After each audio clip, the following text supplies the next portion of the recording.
Hello friends, welcome to KVS. Discuss करेंगे आज बहुत बड़ा दिन, मेगा टेस्ट। कल है एग्ज़ाम तो आज है मेगा टेस्ट। तो मेगा टेस्ट में जब डिस्कस करेंगे हम लैंग्वेज 1 लैंग्वेज 2 दोनों के लिए क्वेश्चंस होंगे।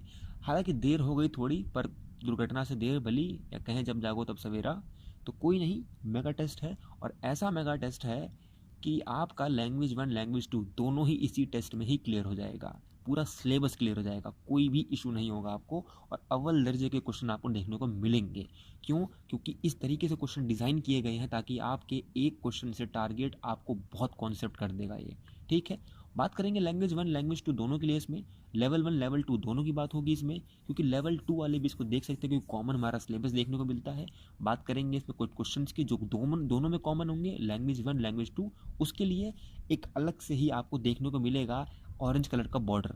तो हर फ्रेम में ब्लू बॉर्डर होगा अगर वो कॉमन नहीं है। अगर वो कॉमन है L1 L2 दोनों में, यानी कि लैंग्वेज 1 लैंग्वेज 2 इंग्लिश की दोनों में कॉमन अगर है वो क्वेश्चन, तो उसके लिए ऑरेंज बॉर्डर आपको देखने को मिलेगा क्वेश्चन के अंदर। ठीक है, बात करेंगे इसमें हम कुछ ऐसे क्वेश्चन के बारे में जो पैडागोजिकल भी हैं और ग्रामेटिकल भी हैं। दोनों क्वेश्चन में कवर है। और मैं बात बता दूं आपको बहुत सीधी सिंपल सी, कि क्वेश्चन जिस तरीके से डिज़ाइन किए गए हैं, इसमें आपको अगर कुछ आपको लास्ट टाइम करना होता है एग्ज़ाम के एक दिन पहले, तो ये वही वाला चीज़ है। यानी कि ताबूत में आखिरी कील वाला अगर कोई काम करेगा तो ये मेगा टेस्ट करेगा। आपको बस चलते फिरते घूमते टहलते जैसे देना आप दीजिए, आपका एक एक कॉन्सेप्ट पूरा सिलेबस इस वीडियो में कवर जाएगा। आपको दिक्कत लेने की ज़रूरत नहीं है। आपने सीरीज़ अपने फॉलो नहीं की है, कही है, कोई इशू नहीं है। बट ये सीरीज़ जो है आपकी मेगा टेस्ट का पूरा जो आपका बचा कुचा जो आपकी कसर है ना, सब निकाल देगी सिलेबस की पूरी। तो चलिए डिस्कस करेंगे हमारे फर्स्ट क्वेश्चन से। तो पहला क्वेश्चन किसके लिए आएगा? पहला क्वेश्चन हमारा होगा लैंग्वेज 1 वालों के लिए। तो लैंग्वेज 1 वालों के लिए होगा, तो लैंग्वेज 2 वाले भी आएंगे इसमें। बट सब्र रखिए, लैंग्वेज 2 वाले भी आएंगे, लैंग्वेज 1 वाले भी आएंगे। बीच में क्वेश्चन आ सकते हैं लैंग्वेज 2 वालों के लिए भी, जो कॉमन होंगे मैंने बताया है। बट पहले डिस्कस करेंगे हम शुरुआत में किसके? लैंग्वेज 1 वालों के लिए। देखेंगे नंबर फर्स्ट क्या कहता है question. Choose the correct alternative out of 4। तो हमें क्या करना है? Choose the correct alternative. Alternative choose करना है, करेक्ट कौन सा देखेंगे ऑप्शन से। तो ये हमारा एक सेंटेंस है, they dash when I came. They dash when I came. Option क्या है देखेंगे, option A, option B, option C, option D.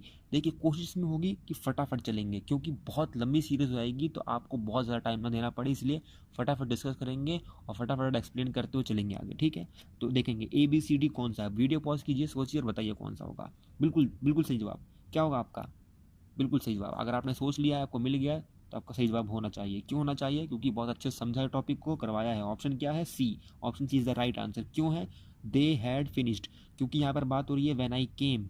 Already past है, ये एक टाइम की बात कर रहा है, एक ऐसे टाइम क्लॉज की बात कर रहा है जो टाइम पीछे बीत चुका है। तो उसमें क्या होगा?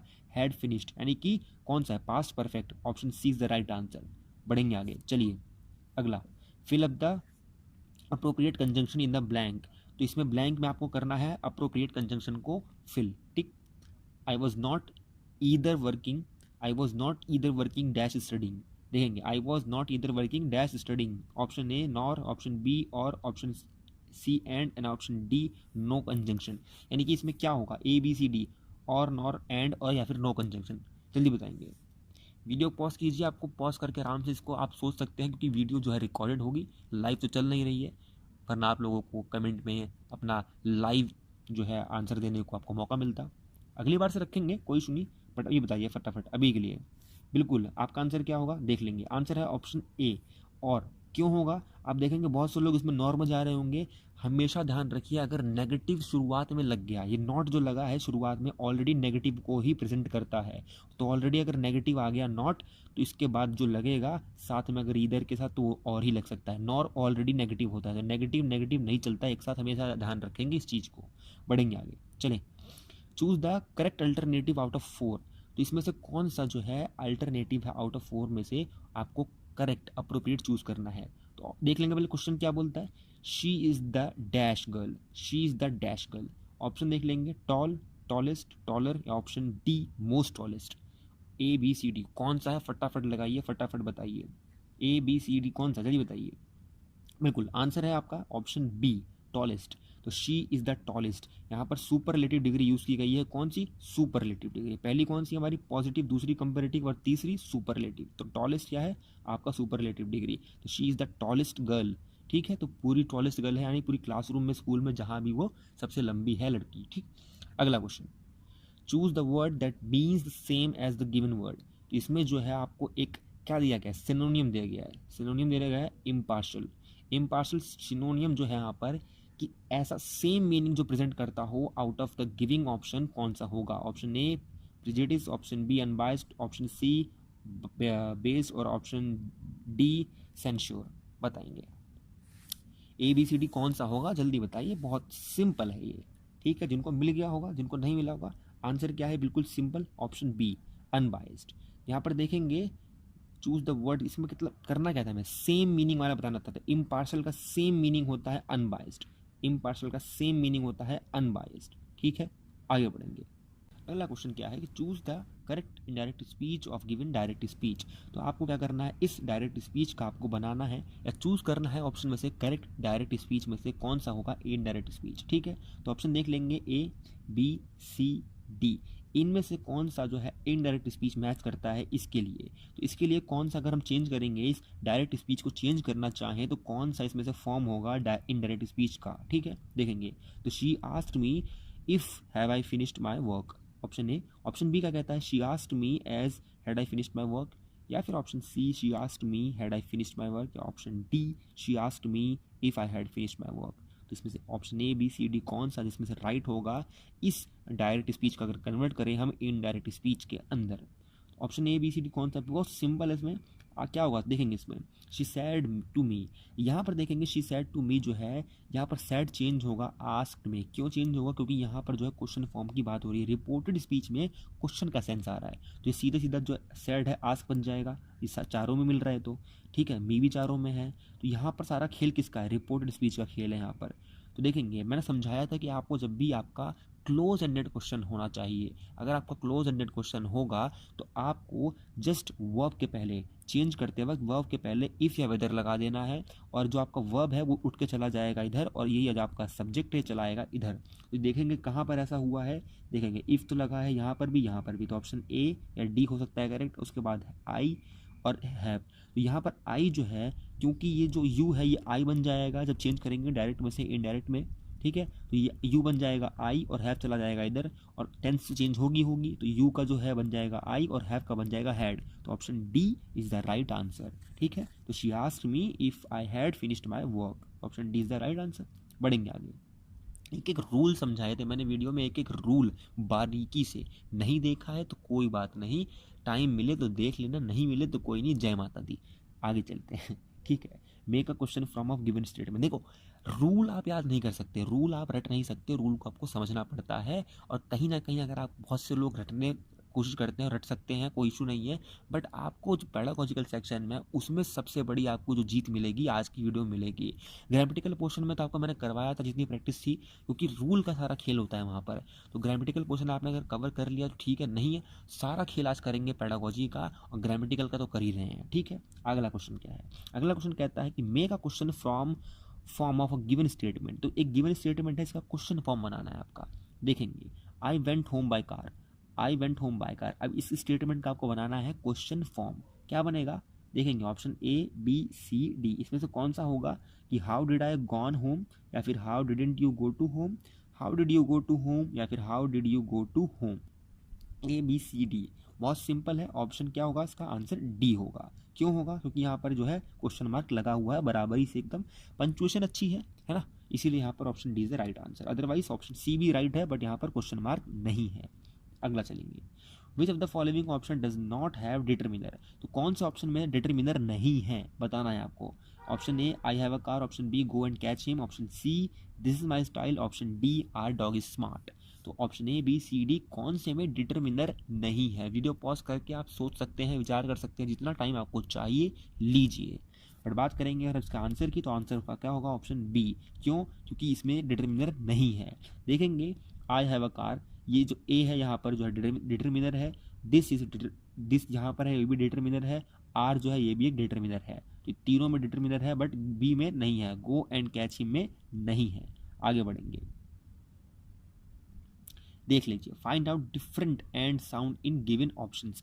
यहाँ पर जो आपका क्वेश्चन आया है ये आपका ऑरेंज फ्रेम में आया, यानी कि ये आपका लैंग्वेज 1 लैंग्वेज 2 दोनों के लिए बराबरी से इम्पोर्टेंस है। चलिए देख लेंगे, इसमें देखेंगे इसका क्या करना है, आपको देखना है और जवाब देना है। ए मिशन, एविएशन, एम्बिशन या रीजन, इसमें से कौन सा जो है डिफरेंट एंड साउंड है, डिफरेंट एंड साउंड है किस में से जो है, इनमें से ए बी सी डी, इनमें से कौन सा जो है डिफरेंट साउंड का है, देख लेंगे। तो ए बी सी डी, अगर आपको इसका ट्रांसक्रिप्शन चाहिए दे देता हूँ, आपको जवाब मिल जाएगा। आप ठीक है, आप देख लीजिए। मिशन, तो मिशन, तो ये वाला साउंड आ रहा है इसमें, ये आखिर का ये इसमें सेम है। तो एविएशन में भी ये सेम आता है और एम्बिशन में भी सेम आता है, बट रीजन में ये देखेंगे उल्टा ई और एन, ई एन, ठीक है, ई एन। तो ये रीजन जो है यहाँ पर जो है ये साउंड एंड में डिफरेंट हो जाता है, इसलिए option D is the right answer. ठीक है, तो यहाँ पर देखेंगे आप, वीडियो पॉज करके बोल रहा हूँ क्योंकि रिकॉर्डेड सेशन है, आपको लाइव नहीं मिल रहा, तो आपको सोच रहे होंगे बहुत जल्दी जल्दी आपको आंसर मिल रहा है, बट ऐसा नहीं है, रिकॉर्डेड है, इसीलिए आपको मैं बोल रहा हूँ। ऑप्शन दिखते हैं, वीडियो पॉज कीजिए, सोचिए, क्योंकि यहाँ पर जो है बहुत ज़्यादा जो है वीडियो लंबी ना हो, इसका मैं पूरा ध्यान रख रहा हूँ, क्योंकि क्वेश्चन बहुत है और मज़ेदार क्वेश्चन है, मज़ा आएगा। Go straight and take right turn, go straight and take right turn, देखेंगे यहाँ पर क्या है, go straight and take right turn. यहाँ पर किस तरीके का क्वेश्चन आता है कि in above sentence the word straight is, तो यहाँ पर देखेंगे कि ऊपर सेंटेंस में जो स्ट्रेट है ये क्या है, बताना है डैश में। देखेंगे ऑप्शन क्या है, नाउन है क्या, बी एडवर्ब, ऑप्शन सी या दोबारा से यहाँ पर एडवर्ब आ गया, या एडजेक्टिव है। देखेंगे यहाँ पर, तो option A B C D कौन सा है इसमें, बताइए option A B C D कौन सा है। सिंपली इसका यहाँ पर क्या हो जाएगा, go straight and take right turn. अगर आपको पता है कि यहाँ पर जो स्ट्रेट है वो किसका काम कर रहा है, वो वर्ब में कुछ ऐड कर रहा है, तो वर्ब में कुछ ऐड करता है, तो something, a word which add something to the verb that is called adverb. तो एडवर्ब ऑप्शन बी या सी दोनों में से जो लगाएं आप सही होगा यहाँ पर, तो ठीक है, तो ऑप्शन बी या सी जो लगाना चाहें, क्योंकि दोनों ही एडवर्ब लिखा गया है यहाँ पर, तो ये भी हो जाता है कभी कभी, कोई नहीं, तो ऑप्शन बी जो है या ऑप्शन सी जो बोलना चाहें आप, दोनों ही राइट होगा। बढ़ेंगे आगे, कॉमन है ये भी। Choose the correct option from given option, भाई करेक्ट आपको चूज करना है, क्या है देख लेंगे। What is the phonetic symbol of the word straight, तो स्ट्रेट का फोनेटिक सिंबल क्या होगा, ट्रांसक्रिप्शन की बात कर रहा है, क्या होगा स्ट्रेट का, देख लेंगे। Option A, option B, option C, option D. यहाँ पर स्ट्रेट का करेक्ट फोनेटिक सिंबल क्या है आपको बताना है। ये चीज़ आपको मैंने एक एप्लीकेशन के थ्रू प्रैक्टिस करवाने को बोला था कि 5 दिन आप प्रैक्टिस कीजिए, 5 दिन में आपको गारंटी थी कि उसकी महारत हासिल हो जाती, क्योंकि उस तरीके का ही मैंने जो आपको ट्रिक समझाया था, बहुत लोगों को नहीं आई, तो उसके लिए भी मैं माफ़ी चाहूँगा, क्योंकि ये हमारी ही कमी है कि हम उस चीज़ में फेल हुए, बट आगे से चीज़ ध्यान रखी जाएगी। बट हाँ, ये चीज़ था कि वो एक्टिविटी जो है, वो जो स्ट्रेटजी थी वो इम्प्लीमेंट हो सकती थी और अच्छे से हो सकती थी, बाकी उसमें भी काफ़ी लूप होल थे, तो अगर आप नहीं कर पाए हैं तो उसके लिए माफ़ी चाहेंगे। बाकी आप स्ट्रेट जो है वर्ड, आपकी जो प्रैक्टिस आपने की होगी, सेल्फ स्टडी की होगी, उसके थ्रू बताइए चलिए कि स्ट्रेट जो है ये कौन सा इसमें से करेक्ट ट्रांसक्रिप्शन या फिर फोनेटिक सिंबल है।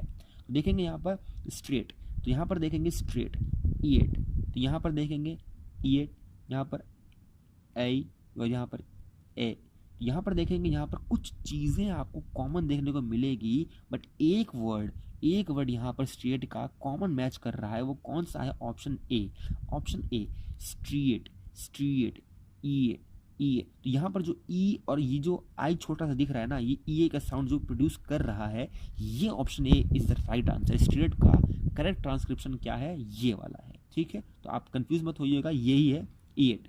ठीक, आगे बढ़ेंगे।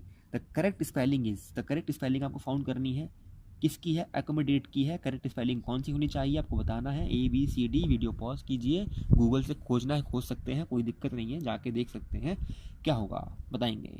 तो आंसर इसका होगा वो simply option D, accommodate. Accommodate की राइट स्पेलिंग क्या है, ऑप्शन डी, ये ACCOMMODAT ई। ठीक, अगला क्वेश्चन यहाँ पर देखेंगे किसके फ्रेम में है, ऑरेंज फ्रेम में है, यानी कि कॉमन है। Find the different vowel sound in the given word, तो डिफरेंट वॉवल साउंड आपको फाइंड करना है। देखेंगे क्या है, डाइस, साइट, थाई, दे।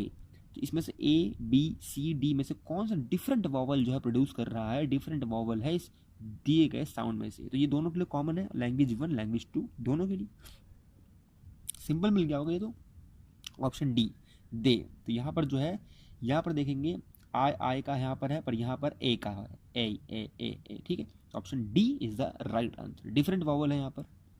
बढ़ेंगे आगे। Which one is not an open ended question, तो which one is not an open ended, यहाँ पर कौन सा ओपन एंडेड क्वेश्चन नहीं है? Option A what time is it, option B how did you know, option C shall we begin, या option D where is your home. तो A B C D कौन सा इसमें से ओपन एंडेड क्वेश्चन नहीं है? तो ओपन एंडेड क्वेश्चन क्या होता है? जहां पर आप जो है खुले में, यानी कि आपको जब एक वर्ड से ज़्यादा जवाब देना पड़े, that is called open ended question. But यहाँ पर ऐसा कौन सा क्वेश्चन है जहाँ पर आप यस और नो में केवल दे सकते हैं? यहाँ पर नॉट लगा है, ध्यान देना, नॉट लगा है। तो option C is the right answer. Shall we begin, क्योंकि इसको आप यस और नो में दे सकते हो, तो this is not an example of open ended question. तो यहाँ पर ओपन एंडेड क्वेश्चन ये नहीं है। बढ़ेंगे आगे, चलिए। Choose the statement that conveys the same meaning as the given sentence. देखेंगे तो she is taller than me, she is taller than me एक स्टेटमेंट है, सेंटेंस है, तो इसी का सेम ऐसा कौन सा गिवन ऑप्शन में से ऑप्शन होगा जो कि सेम मीनिंग कन्वे करता हो? देख लेंगे। Option A I am not taller as her, option B she is not taller as me, option C I am taller as her, या option D I am taller than her. यहाँ पर option A B C D कौन सा जो है जो कि इस सेंटेंस से सेम मीनिंग रखता हो, सेम मीनिंग कन्वे करता हो, डिफरेंट ना हो, इससे ना कम हो ना ज़्यादा हो, बट इससे सेम हो, ठीक है। तो सेम कन्वे मीनिंग करने वाला कौन सा है? बिल्कुल सही आंसर है आपका। जिन्होंने इसको ढूंढ लिया, बिल्कुल सही answer, option A is the right answer. क्यों है? I am not taller as हर।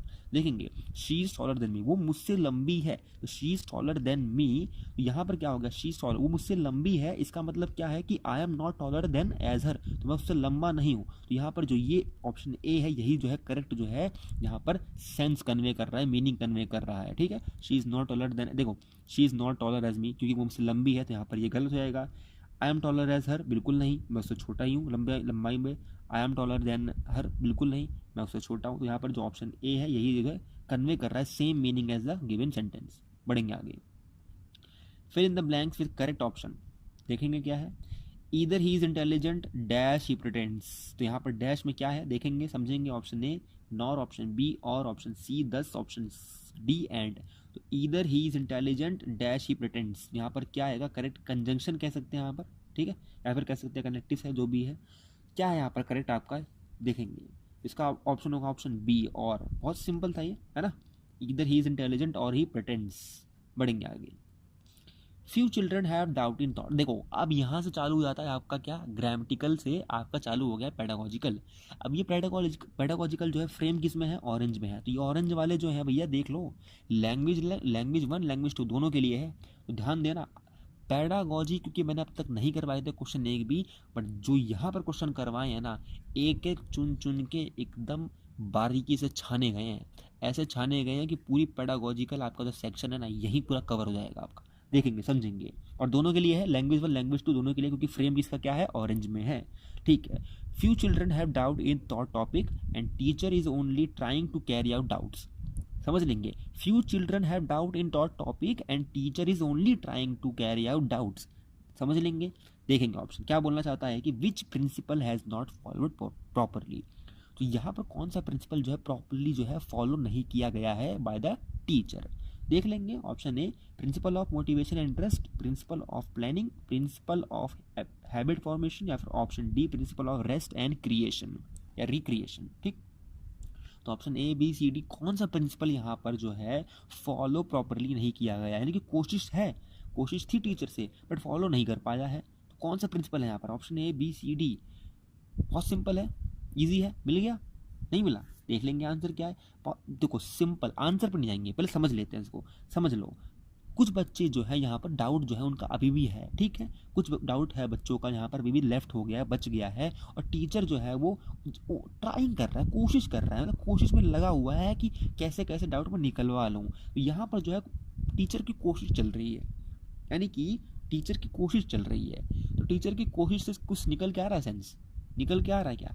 यहाँ पर देखो मोटिवेशन इंटरेस्ट की तो बात ही नहीं है, ठीक है। यहाँ पर हैबिट फॉर्मेशन की तो बात ही नहीं हो रही है, टॉपिक डाउट की बात हो रही है। रेस्ट यानी रिक्रिएशन, कि बच्चे थक गए हैं, उनको रेस्ट रिक्रिएशन चाहिए, कि यहाँ पर फॉलो किया होगा। लिखा है कि प्रिंसिपल फॉलो यहाँ पर किया गया है बट प्रॉपरली नहीं किया गया है। तो यहाँ पर प्लानिंग जो है प्रॉपरली नहीं की गई है कि अच्छे से टीचर जो है बच्चों का डाउट क्लियर कर पाए, उनसे डाउट जो है निकलवा पाए और उनको जो है सॉल्व कर पाए। यहाँ पर ऑप्शन कौन सा होगा? Option B is the right answer. Principle of planning जो है प्रॉपरली फॉलोड नहीं किया गया है। सिंपल था। बढ़ेंगे आगे। अगला क्वेश्चन, ये भी दोनों कॉमन है।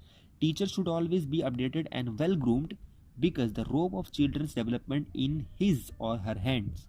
यहाँ पर देखेंगे कहने का मतलब क्या है कि टीचर जो है हमेशा अपडेट रहना चाहिए और वेल ग्रूम्ड, अच्छा कपड़ा पहन, अच्छा मतलब अच्छा बोले, है ना, अच्छे शब्दों का चयन हो उसका, और उसका अच्छे खासे जो है नीट एंड क्लीन ड्रेस हो, है ना, किसी तरीके का जो है उसका दुर्व्यवहार ना हो, गाली गलौज ना करता हो। क्योंकि जो रोप है बच्चे का, जो डेवलपमेंट का रोप है, बच्चे का जो डेवलपमेंट करवाना है, करना है, वो सारा जो है किसके हाथ में होता है? टीचर के हाथ में होता है। तो इसके कहने का क्या मतलब है? इसका क्वेश्चन क्या बना? क्वेश्चन ये बना कि principle of dash has it presence here. ये कौन सा प्रिंसिपल जो है यहाँ पर इसका प्रेजेंस दिखने को मिलता है? तो किस प्रिंसिपल का यहाँ पर जो है प्रेजेंस देखने को मिलता है? दिमाग लगाएंगे, थोड़ा डीप जाना पड़ेगा इसके लिए आपको। Option A correlation and linking with life होगा, ठीक है। Option B accuracy and correctness, option C reinforcement, या ऑप्शन डी इमिटेशन। यहाँ पर देखेंगे कौन सा प्रिंसिपल जो है यहाँ पर प्रेजेंस देता है अपनी। तो इसमें कौन से प्रिंसिपल की प्रेजेंस है? कौन सा जो है टीचिंग प्रिंसिपल है इंग्लिश का यहाँ पर प्रेजेंस दे रहा है कि भैया टीचर को जो है हमेशा अपडेट रहना चाहिए, वेल ग्रूम्ड रहना चाहिए, क्योंकि जो बच्चे का जो डेवलपमेंट है उसकी रोप जो है, उसका डेवलपमेंट का जो पूरी क्रियाक्रम है, जो सारा कौन करेगा? टीचर तो करेगा। तो सारा कुछ किसके हाथ में? टीचर के हाथ में है।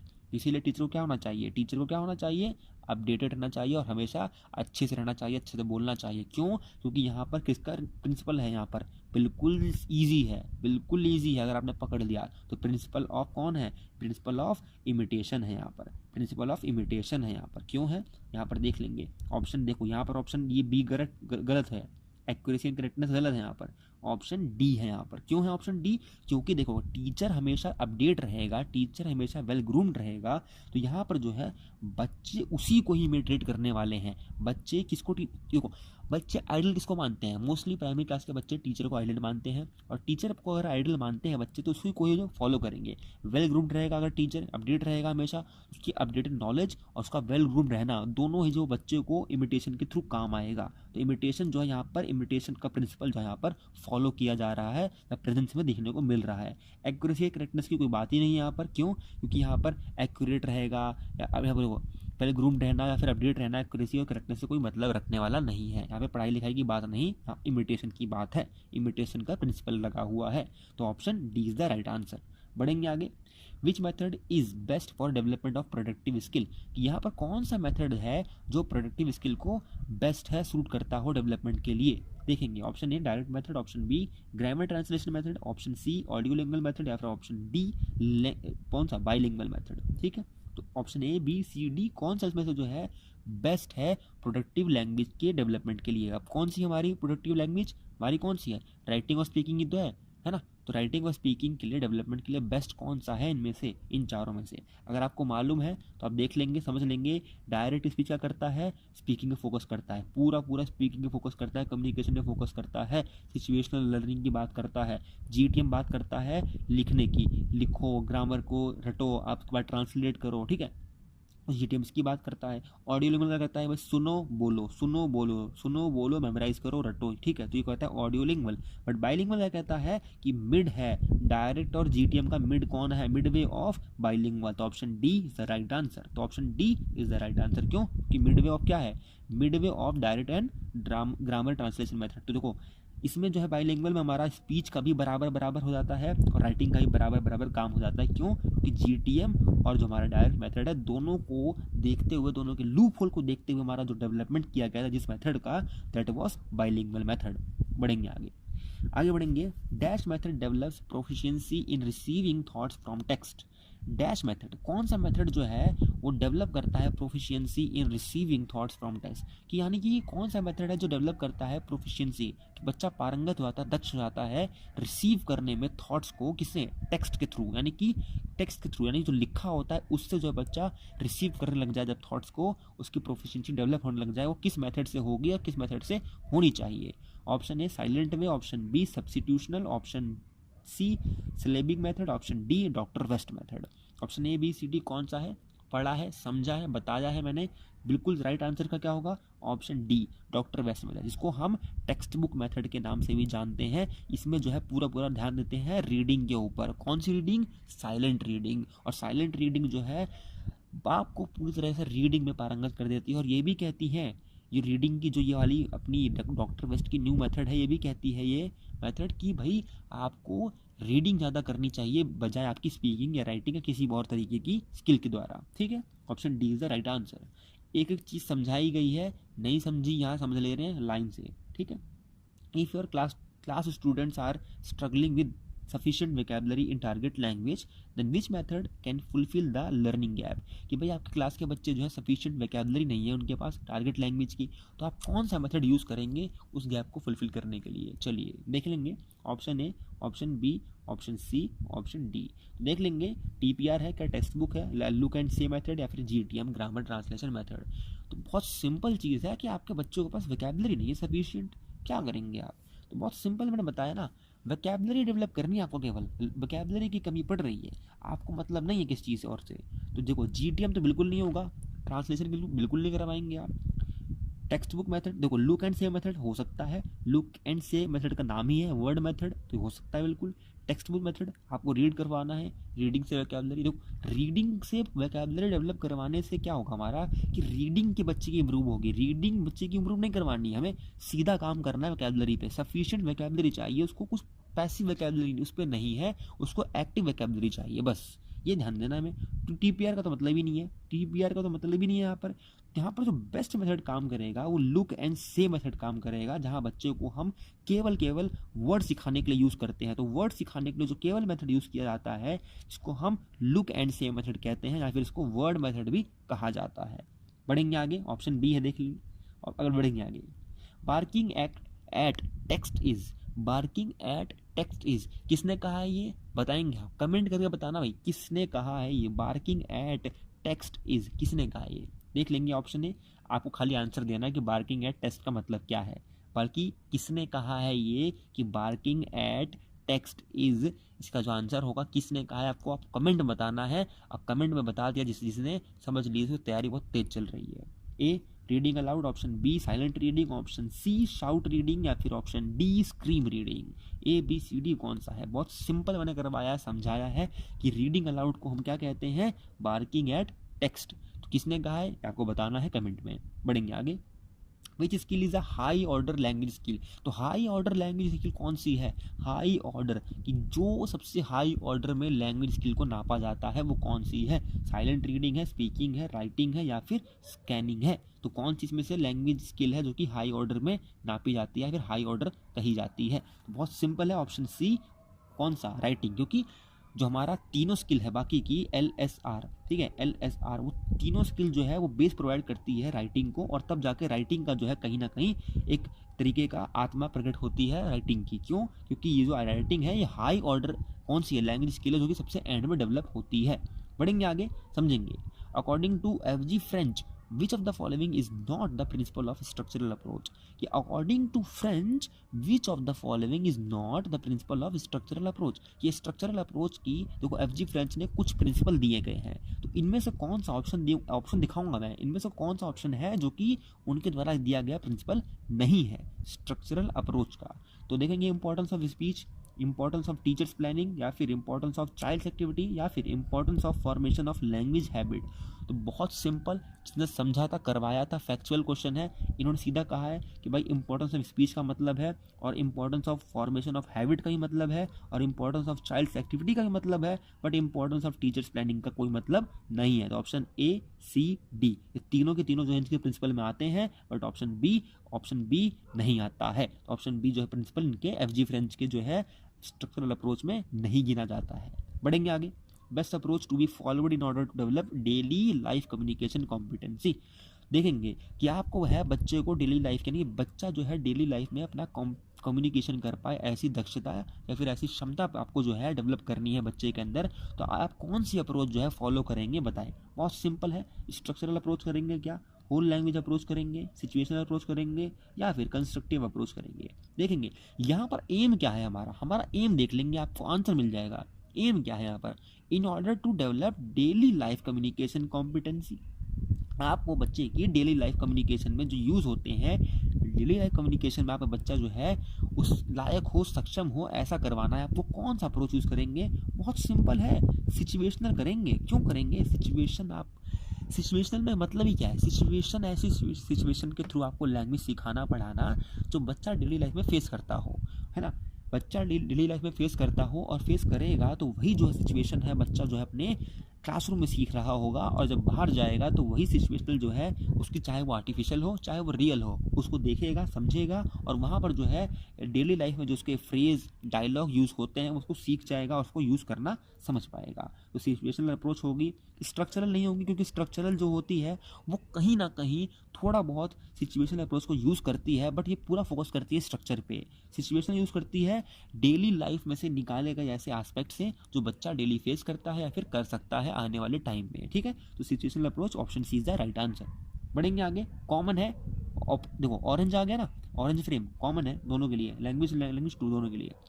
Keeping in view the significant of text book, what should one keep in his or her mind while selecting a text book. Text book select करते हुए आपको क्या चीज़ ध्यान में रखना होता है, या फिर कह सकते हैं क्या ऑब्जेक्टिव है एक टेक्स्ट बुक का होना चाहिए वाइल सेलेक्टिंग इट। ऑप्शन देखेंगे, age, interest and individual difference, या फिर the cover page should be attractive, या फिर text book should cover the objectives of the subject, है ना। या फिर ऑप्शन देखेंगे चौथा क्या कहता है, text book should be well known. तो देखेंगे 1 2 3 4 में से कौन सा जो है वो, अभी ऑप्शन नहीं दिया था मैंने, ये ऑप्शन नहीं है, ठीक है, अभी वेट कीजिए, ये 1 2 3 4 पढ़ लीजिए, आराम से पढ़िए, है ना, पानी पीजिए, आराम से पढ़िए। ये 1 2 3 4 मैं भगाने वाला नहीं हूँ, आराम से चल रहा हूँ। 1 2 3 4 जो है इनमें से कौन सा जो है हमें जो है ध्यान रखना होता है while selecting a text book, ठीक है। तो टेक्स्ट बुक सेलेक्ट करते हुए कौन सा जो है वैसे चीज़ें ध्यान में रखनी होती है बच्चों के लिए। तो देखेंगे 1 2 3 4 कौन सी चीज़ में से हो सकती है, तो देखेंगे ऑप्शन क्या है, ऑप्शन ए 1 2 हो सकता है, ऑप्शन बी 1 2 3 हो सकता है, ऑप्शन सी 1 3 हो सकता है, या फिर option D all of the above हो सकता है। बहुत सिंपल चीज़ है ये कि बच्चे के लिए आपको अगर बुक सेलेक्ट करनी है या फिर किसी के लिए भी करनी है तो आपके माइंड में होगा कि बच्चे का एज क्या है, इंटरेस्ट क्या है, या फिर इंडिविजुअल डिफरेंस क्या है। आगे देखेंगे आप क्या कि the cover page should be attractive, होना चाहिए क्या छोटे बच्चों के लिए, हो सकता है क्या, बिल्कुल हो सकता है, होना चाहिए। अच्छा आगे, text book should cover the objectives of the subject. भाई टेक्स्ट बुक अगर अट्रैक्टिव है ना, बच्चे का एज है, इंटरेस्ट है, सब कुछ ध्यान में रखती है, इंडिविजुअल डिफरेंस भी ध्यान में रखती है, बट अगर ऑब्जेक्टिव ही नहीं है उसके तो क्या फ़ायदा। तो 1 2 3 तीनों होगी, बट टेक्स्ट बुक अगर बहुत ज़्यादा वेल नोन हो इससे फ़र्क नहीं पड़ता, इसका कोई मतलब नहीं है। तो ऑप्शन देखेंगे 1 2 3 यानी option C is the right answer. यहाँ पर भी देख लेंगे, ओके ऑप्शन बी 1 2 3 किस में है, ऑप्शन बी में है, तो option B is the right answer. बढ़ेंगे आगे, चलेंगे आगे, अगला भी सेम है, लैंग्वेज 1 लैंग्वेज 2 दोनों वालों के लिए है, ध्यान देंगे। अरे भाई चलिए, बैठे बैठे पैर कट जाता है ना। Teaching aid such as charts, maps, picture and drawing should be use by the teacher as they dash. देखिए बहुत सिंपल पूछ रहा है ये, teaching aids such as charts, map, pictures and drawing should be use by the teacher as they, कि यहाँ पर जो चार्ट है, पिक्चर है, ड्राइंग है, ये टीचर के द्वारा यूज़ करना चाहिए। क्यों यूज़ करना चाहिए, क्योंकि ये क्या है, ऑप्शन देख लेंगे, प्रिपेयर स्टूडेंट मेंटली, या फिर मोटिवेट फॉर फर्दर प्रिपरेशन, या फिर आर नॉट एक्सपेंसिव, या फिर यहाँ पर देखेंगे आर इजी टू यूज़। तो 1 2 3 4 और ऑप्शन क्या है इसके, 1 2 3, ऑप्शन बी 1 2 4, या ऑप्शन सी 1 2, या फिर option D all of the above. यहाँ पर कौन सा है कि भाई चार्ट है, मैप्स है, पिक्चर है, ड्राइंग है, ये सारे टीचिंग एड्स जो हैं ये टीचर के द्वारा यूज़ करने चाहिए, क्योंकि ये क्या है, प्रिपेयर करते हैं टीचर बच्चों को मेंटली, बिल्कुल करते हैं, मोटिवेट करते हैं बच्चों को फर्दर प्रिपरेशन के लिए, बिल्कुल करते हैं, एक्सपेंसिव नहीं है क्या, बिल्कुल, ऐसा हो सकता है क्या, एक्सपेंसिव तो होते हैं, चार्ट हो गया, मैप हो गया, पिक्चर हो गया, ड्राइंग हो गई, एक्सपेंसिव तो है, जितना महंगा लेना चाहो उतना एक्सपेंसिव, है ना, जितना पैसा खर्च करना है करते रहो, एक्सपेंसिव तो होते ही है, ईजी टू यूज़ होता है, बिल्कुल होता है। तो 1 2 4 option B is the right answer. बढ़ जाओ आगे, आ जाओ आगे। The English teacher should try to test students' achievement in English at regular intervals in order to। अब देखेंगे कि इंग्लिश टीचर है वो जो है बच्चों का जो है test try to test students achievement in English में जो है बच्चे का अचीवमेंट टेस्ट करना चाहता है एट रेगुलर इंटरवल्स, कि बराबर अंतराल में इंटरवल्स में जो है बच्चे का जो है वो इंग्लिश अचीवमेंट टेस्ट करना चाहता है इन ऑर्डर टू, किस लिए करना चाहता है, इन ऑर्डर टू के लिए, किसके लिए। तो option A assess his or her own teaching skill, क्या अपनी जो बच्चा टीचर है अपनी स्किल को देखने के लिए असेस करने के लिए कर रहा है ऐसा। ऑप्शन सी ऑप्शन देखेंगे दूसरा, keep students alert only outside classroom, कि बच्चों को क्लासरूम के आउटसाइड ही जो है बच्चों को अलर्ट रखने के लिए। या फिर तीसरा कहता है keep the students motivate for learning. चौथा कहता है send track records to parents. ऐसा क्या है देख लेंगे, ऑप्शन ए 1 2 3, ऑप्शन बी 2 3, या फिर ऑप्शन सी 2 3 4, या ऑप्शन डी 1 3। तो कौन सा इसमें से जो है हम क्यों करते हैं बच्चे का क्या अचीवमेंट का जो टेस्ट होता है उसका रिकॉर्ड क्यों रखते हैं हम रेगुलर इंटरवल्स में, क्यों करते हैं ऐसा। तो 1 2 3 4 कौन सा इसमें से करते हैं, बहुत सिंपल है। देखो बच्चे का अचीवमेंट का जब हम टेस्ट करते हैं तो उसमें हमारा भी तो टेस्ट होता है, क्योंकि हमने ही तो पढ़ाया है, हमने कितना अचीव किया है वो बच्चे के रिजल्ट से मालूम चल जाता है। तो हमारी एसेस जो आती है टीचिंग स्किल बिल्कुल आती है। तो ऑप्शन जो यहाँ पर जो एक तो सब में आ जाएगा, एक इसमें है, एक इसमें भी है, डी में भी है और पहले में भी है। Keep students alert outside the classroom, ऐसा कुछ तो होता नहीं है कि आउटसाइड क्लासरूम को ही हमें अलर्ट रखना है बच्चों को, हमें हमेशा बच्चों को अलर्ट रखना होता है हमेशा, कि उन्होंने कब अच्छी लर्निंग चल रही है उनकी, कब बुरी चल रही है, कब उनको कब गाइडेंस की ज़रूरत है, कब उनको क्या समझाना है, कब उनको क्या नहीं समझाना है। तो हर चीज़ में जो है यहाँ पर ध्यान देना पड़ता है अचीवमेंट टेस्ट में क्या करते वक्त, इंटरवल के द्वारा इवेल्युएट करते वक्त। तो यहाँ पर ये चीज़ तो बिल्कुल नहीं होगी। अगर ये केवल होता कीप स्टूडेंट्स अलर्ट, तो यहाँ पर ये आपका तब सही होता। आउटसाइड क्लासरूम से मतलब ही नहीं है उनको अलर्ट रखने से, क्लासरूम में से बात होती है कि 10 स्टूडेंट मोटिवेट फॉर, ये तो बिल्कुल होगा। तो 1 3 तो बिल्कुल होगा, send track records to parents, इससे कोई फर्क नहीं पड़ता। तो यहाँ पर आपका क्या होगा, ऑप्शन डी 1 और 3, 1 और 3 यहाँ पर ये केवल आपका आंसर होगा। तो option D is the right answer. बढ़ेंगे आगे, चलिए आगे। The 2 most common assessment methods are, बहुत कॉमन मेथड जो है हमारे असेसमेंट के लिए यूज़ किया जाता है कौन से हैं। ऑप्शन ए फॉर्मेटिव असेसमेंट या summative assessment, option B summative assessment या cumulative assessment, option C formative assessment या evaluation assessment, option D cumulative assessment या फिर फॉर्मेटिव असेसमेंट। हलवा क्वेश्चन है, जो ना दे पाए तो समझ लो क्या ही करोगे हैं जो ना दे पाए समझ लो क्या ही करोगे। बहुत सिंपल है, इसका आंसर क्या ऑप्शन है, बढ़ जाओगे। फॉर्मेटिव और समेटिव यूज़ करते हैं, बहुत कॉमन है, हर कोई जानता है, बच्चा बच्चा जानता है इसको, ठीक है। विच of the following is not a merit of CCE, कौन सा इसमें से ऑप्शन में से कौन सा ऐसा क्या है ऑप्शन जो मेरिट नहीं है किसका, CCE का, कॉन्टिन्यूअस कॉम्प्रिहेंशन इवैल्यूएशन का मेरिट नहीं है। मेरिट मतलब उसका एडवांटेज नहीं है। Regularity and punctuality of students, less time consuming, help in diagnostic, या फिर more valid than any other evaluation. तो यहाँ पर क्या है मेरिट जो नहीं है CCE का, नहीं है पूछा है, नॉट मेरिट है, कौन सा नहीं है यहाँ पर CCE का। तो 1 2 3 4 ABCD कौन सा नहीं है बताएंगे आप। बहुत सिंपल है इसका, देखो regularity and punctuality of students को जांचना है अगर आपको, तो CCE बहुत अच्छा काम करता है।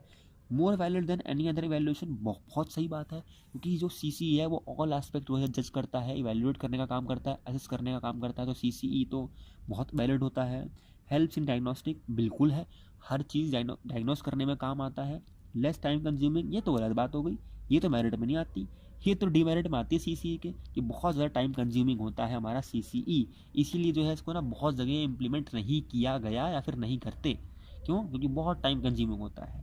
One of the main objective of CCE continuous and comprehensive valuation is, main objective इनमें से क्या है CCE का, to test every aspects of learner development as per call for it, या फिर option B to make sure the learners do not forget what they have learned, option C to assess as much as the teacher can in one academic year, या फिर option D to test more and more test of every aspects of that learners development. तो यहाँ पर आप video pause कीजिए, इसको आराम से समझिए, अच्छे से समझिए, और उसके बाद मैं आपको बताता हूँ यहाँ पर आंसर क्या होगा और क्यों होगा। देखेंगे यहाँ पर पूछ रहा है कि कौन सा इसमें से जो है मेन, कौन सा इसमें से CCE का मेन ऑब्जेक्टिव हो सकता है या फिर होता है। तो बहुत सिंपल सी बात है, हमें जो है बच्चे का सभी एस्पेक्ट को क्या करना होता है, डेवलपमेंट का इवैल्यूएट करना होता है। टू टेस्ट, देखो टेक्स्ट सब में है, टेस्ट सब में है, टेस्ट करना सब में है, ऑलमोस्ट सब में है, असेस करना है ना, टेस्ट करना। देखो नीचे चलते हैं, test more and more test of every aspects of the learners development. हम ये नहीं करते कि जितना हो सके उतना टेस्ट लिया जाए, जितना हो सके उतना टेस्ट लें, ये नहीं करते हम करते हैं टेस्ट लेने का काम करते हैं, ऑल एस्पेक्ट का, ईच एस्पेक्ट्स को हम कवर करते हैं सीसीई में, डेवलपमेंट का और लर्नर के। बट ऐसा नहीं करते कि हम जितना हो सके उतना टेस्ट लें, हम ये रखते हैं जितनी नीड है उतना टेस्ट लें। ठीक, अगला तो ये गलत हो जाएगा, ऑप्शन डी हमारा। To assess as much as teacher can in one academic year, ये मतलब ही नहीं होता कि हमारा एकेडमिक ईयर ही एक डेडलाइन है, उसी के भीतर हमको असेस करना है, ऐसा कुछ नहीं होता। ठीक, option C is the also correct, also incorrect answer. B कहता है to make sure the learners do not forget what they have learned. ऐसा है क्या कि ये एम है इसका सीसीए का कि भाई बच्चे जो है कुछ भूले ना, और कुछ भूल जाए तो उनका क्या भूल गए हैं वो दोबारा याद कर लें, ऐसा कुछ करने का काम करता है क्या? बिल्कुल नहीं। तो option A is the right answer, to test every aspect of learners development as per call for it, कि जिस तरह की मांग है, जिस तरह की नीड है, उसी तरह का आप जो है असेस करें, टेस्ट लें, all aspects, each and every aspect of learners. ठीक, आगे बढ़ेंगे, option A is the right answer. तो थोड़ा गला सूख गया इसलिए बोलने में थोड़ी दिक्कत हो रही है, बट करके तो आज ही जाएंगे और आपका पूरा मेगा टेस्ट करवा के जाएंगे। ठीक, choose the word that is opposite in the meaning of given word. तो कौन सी जो है अपोजिट है मीनिंग गिवन वर्ड की, देख लेंगे, समझ लेंगे। एनॉर्मस देख लेंगे, ह्यूज, डिमिनिश, पिटीट, पेटीट या फिर अनकवर। तो option A B C D कौन सा जिसमें से अपोजिट है, अपोजिट मीनिंग रखता है एनॉर्मस की? बहुत सिंपल है, नहीं मिला तो कोई नहीं, ये थोड़ा ग्रामेटिकल और थोड़ा अनसीन में से आता है, तो अनसीन में से आपने नहीं देखा होगा, तो इसलिए आपने कोई दिक्कत नहीं है, इसमें आपका आंसर क्या होगा? ऑप्शन सी पेटीट होगा। पेटीट मतलब होता है छोटा। ठीक, आगे बढ़ेंगे। वन वर्ड सब्सटीट्यूशन क्या है इसका देख लेंगे, समझ लेंगे। The sound of frog, sound of frog क्या है देख लेंगे। क्रीक है क्या, क्रॉक, हॉन्क या फिर हूट? बहुत सिंपल है, जो फ्रॉग है वो कौन सी साउंड प्रोड्यूस करता है? अगर आपने बच्चों की पोएम में सुना होगा, पढ़ा होगा, देखा होगा, तो क्रॉक की साउंड प्रोड्यूस करता है कौन? फ्रॉग। तो वन वर्ड सब्सटीट्यूशन है किसके लिए? फ्रॉग के साउंड के लिए, क्रॉक। बढ़ जाओ आगे। चूज द करेक्टली, देखो कौन सा वर्ड जो है करेक्टली स्पेल्ड किया गया है, लिखा गया है बिना किसी मिस्टेक के। ओकेशनली को कैसे लिखा गया, सही कौन सी स्पेलिंग है? वीडियो पॉज कीजिए, आराम से समझिए और बताइए। मैं आंसर बता देता हूँ, आंसर क्या होगा इसका? बहुत सिंपल है, इसका आंसर ए होगा। ओकेशनली ये करेक्ट स्पेलिंग है। ठीक है, बढ़ेंगे आगे, चलिए। What is the degree of comparison of fine? Fine की डिग्री ऑफ कंपैरिजन कौन सी है? फाइन की डिग्री ऑफ कंपैरिजन, कंपैरिजन पूछ रहा हूँ मैं, डिग्री ऑफ कंपैरिजन पूछ रहा हूँ, पॉजिटिव नहीं, सुपरलेटिव नहीं, कंपैरिजन पूछ रहा हूँ, बीच वाली पूछ रहा हूँ। फाइन की बीच वाली डिग्री कौन सी है बताएं? फाइनेस्ट है, फाइनर है, फाइनर या फिर more fine? Option A B C D कौन सा है? बहुत सिंपल इसका आंसर है, रूल लगाइए, रेगुलेशन लगाइए, सब बनाइए और बना दीजिए ऑप्शन सी। क्यों? FINER। देखो हमने बताया था कि कुछ ऐसे हमारे होते हैं जिसमें हमें केवल आर जोड़ना होता है, ई तो पहले लगा है, आर जोड़ दो, केल खत्म, पैसा आ जाए। बढ़ जाओ आगे। ठीक, आ जाओ आगे, आगे बढ़ो। क्या कहता है अगला question? Which statement does not use correct use of determiner? कौन सा स्टेटमेंट, देखो यहाँ से कौन सा स्टेटमेंट है जो करेक्टली जो है स्टेटमेंट जो है यूज नहीं करता है डिटरमिनर को, करेक्टली डिटरमिनर को यूज नहीं करता है? This cow is black, each students were laughing, all are good Samaritan या फिर her mother is a teacher? A B C D कौन सा ऐसा सेंटेंस है, स्टेटमेंट है जो कि करेक्टली डिटरमिनर को यूज नहीं करता हो? बता दे, बता दे, बिल्कुल बता दे भाई। देख लो बहुत सिंपल, इसका आंसर है option C, all are good Samaritan. All are good Samaritan, all जो है डिटरमिनर है, तो देखो डिटरमिनर जस्ट जो है हमेशा, बता देता हूँ, डिटरमिनर जो होता है हमेशा जो है नाउन के पहले आता है। तो यहाँ पर ये क्या आ गया बीच में, बीच में क्या आ गया? ये बीच में क्या आ गया हमारा? ये हेल्पिंग वर्ब आ गया। ये हमारा क्या आ गया? एक हमारा क्या आ गया? एडजेक्टिव आ गया। तो हमारा ये जो एडजेक्टिव है, हेल्पिंग वर्ब, ये हट जाना चाहिए। ऑल जो है वो हमेशा जो है समैरिटन एक क्या है, नाउन है, तो समैरिटन के पास लग के आएगा तो ही हमारा क्या होगा? राइट होगा, वरना ये गलत है। तो डिटरमिनर जो है करेक्टली यहाँ पर यूज नहीं किया गया है। ठीक है, बढ़ेंगे आगे। डिटरमिनर यहाँ पर करेक्टली यूज नहीं किया गया है, ये ऑल दूसरा फॉर्म बना सकता है, बट यहाँ पर डिटरमिनर का काम ऑल नहीं कर रहा है एक तरीके से। बढ़ेंगे आगे। Choose the correctly spelled word, correctly की स्पेलिंग ही गलत हो गई, देख लो ये हाल हो रखा है? ABCD, ये बहुत पूछता है, हर एग्जाम में पूछता है कमेटी की सही स्पेलिंग। कमेटी की सही स्पेलिंग बहुत बहुत बहुत बार पूछा गया है, हर बार पूछता है। ठीक है, इसको थोड़ा इग्नोर कीजिए, ये भी हो जाता है कभी कभी। काम चलता रहता है इस चीज़ के लिए। ऑप्शन डी कमेटी की सही स्पेलिंग है। देख लो, दोबारा देख लो, ठीक है। बढ़ो आगे, आ जाओ। Identify the tense of the following sentence. Identify the tense of following sentence. Following sentence में से करेक्टली कौन सा टेंस है, किसका, देख लेंगे।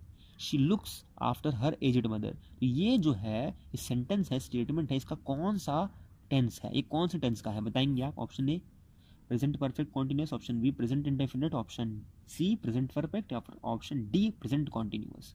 बहुत सिंपल है, बता दीजिए। She looks after her aged mother, तो यहाँ पर सिंपली ये कौन सा है, ये आपका सिंपली हो जाएगा ऑप्शन बी प्रेजेंट इंडेफिनिट। यहाँ पर जो है she looks after her aged mother, कि वो अपनी माँ की देखभाल करती है, बूढ़ी माँ की, ठीक है। तो यहाँ पर है ऑप्शन बी। बढ़ो आगे, आ जाओ। Which parts of speech is not in following sentence, कि कौन सा आया इस स्टेटमेंट है, सेंटेंस है, जिसमें से पार्ट्स ऑफ स्पीच इसमें नहीं है, ठीक है। Ankur is sitting on chair, Ankur is sitting on the chair, इसमें देखेंगे सब्जेक्ट नहीं है क्या, वर्ब नहीं है क्या, इसमें प्रीपोजिशन नहीं है क्या, या एडवर्ब नहीं है क्या, बताओ इसमें क्या नहीं है, कौन सा इसमें से, कौन सा इसमें से option A B C D में से कौन सा पार्ट्स ऑफ स्पीच नहीं है इस सेंटेंस में, बता दो आप।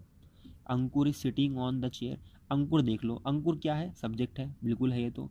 सिटिंग वर्ब है, बिल्कुल है। प्रीपोजिशन ऑन बिल्कुल है। एडवर्ब नहीं है, एडवर्ब नहीं है। कैसे बैठा है, सिटिंग कैसे बैठा है, क्वाइटली बैठा है, सिटिंग कामली बैठा है, कंफर्टेबली बैठा है, कैसे बैठा है, ये नहीं है, तो एडवर्ब नहीं है ना।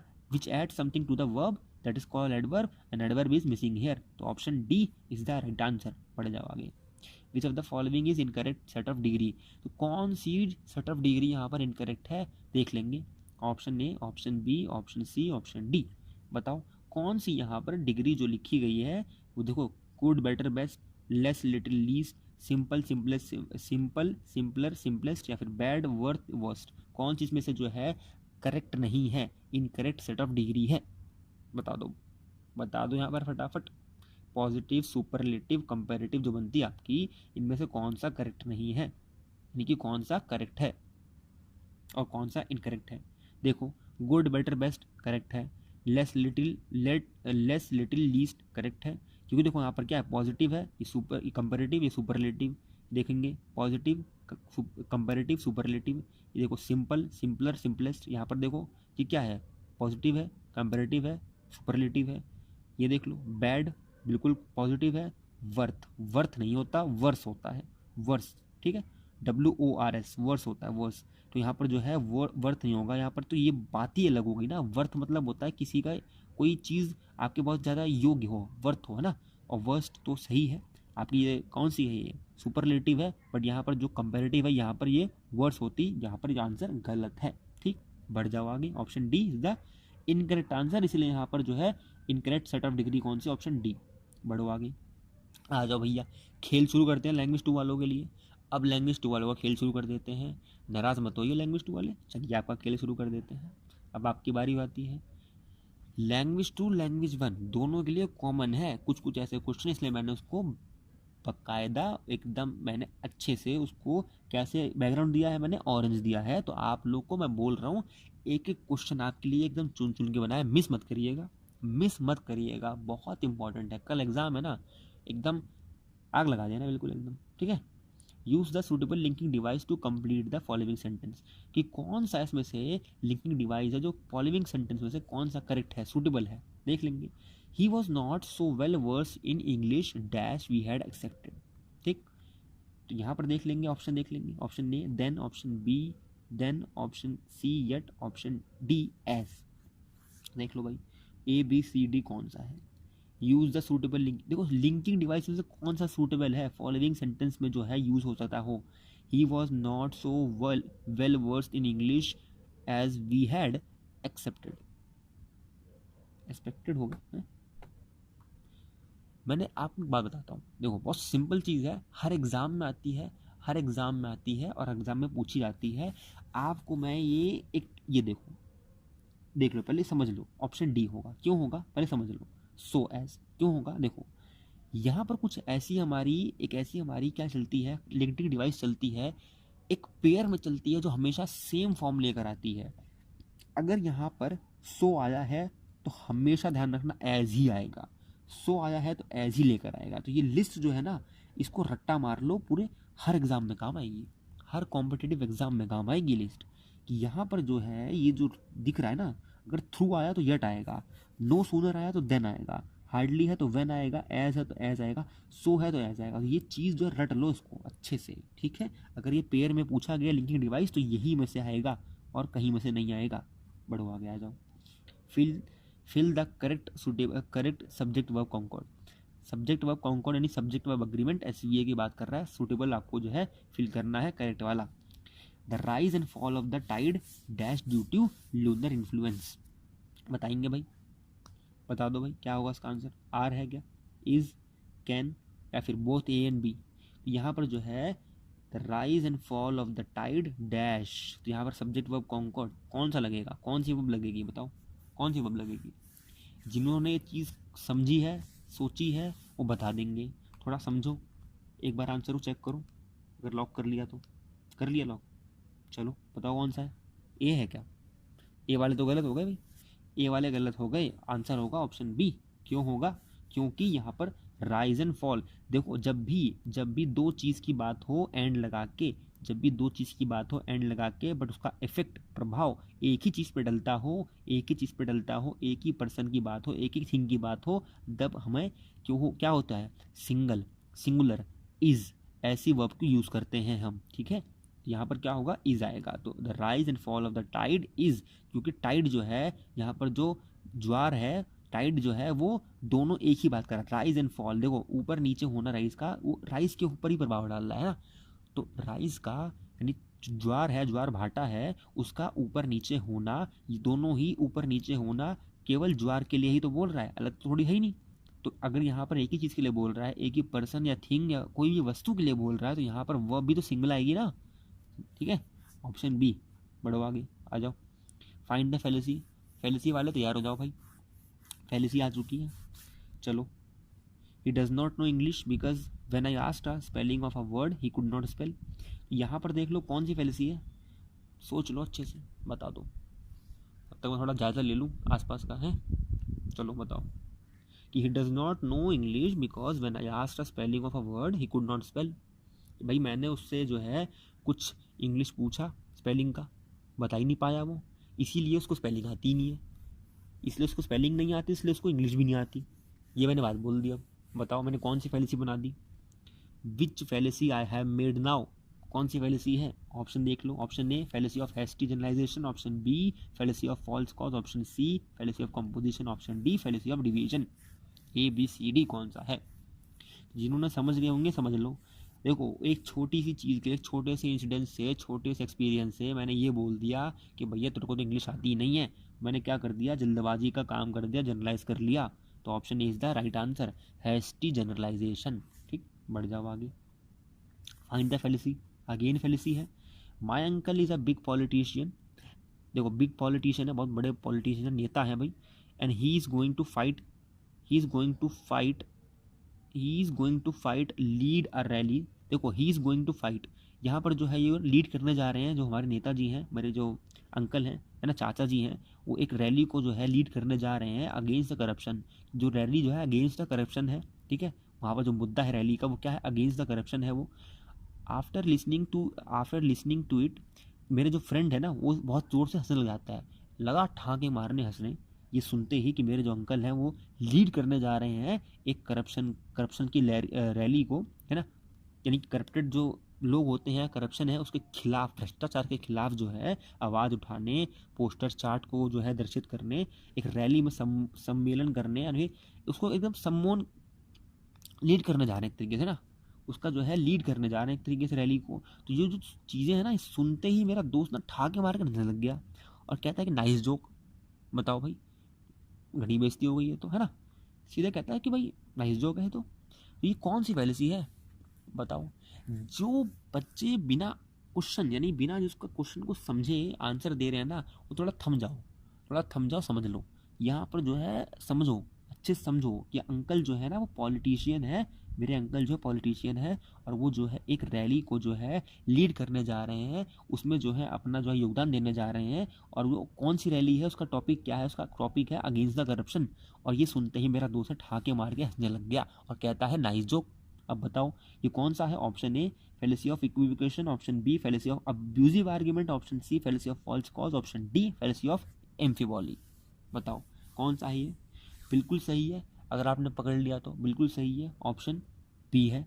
क्यों है भाई? देखो जब आप फैक्ट एविडेंस को इग्नोर करते हुए पर्सनल अटैक मार दो, जब आप फैक्ट और एविडेंस को इग्नोर करते हुए पर्सनल अटैक मार दो, अब्यूजिव आर्ग्यूमेंट पे चले जाओ, अब्यूजिव मतलब गाली गलौज से नहीं है, अब्यूजिंग मतलब होता है कि पर्सनल अटैक करना, है ना, उसके चरित्र पे चले जाना, उसके नाम पे चले जाना, उसके वेशभूषा पे चले जाना, ये काम आप करेंगे तो कौन सा होता है? अब्यूजिव आर्ग्यूमेंट का होता है। बढ़ो आगे, फाइंड द फेलिसी अगेन। भाई फिर से ढूंढ लो फेलिसी, अगर मिली नहीं आपको तो इस बार ढूंढ लेना अच्छे से।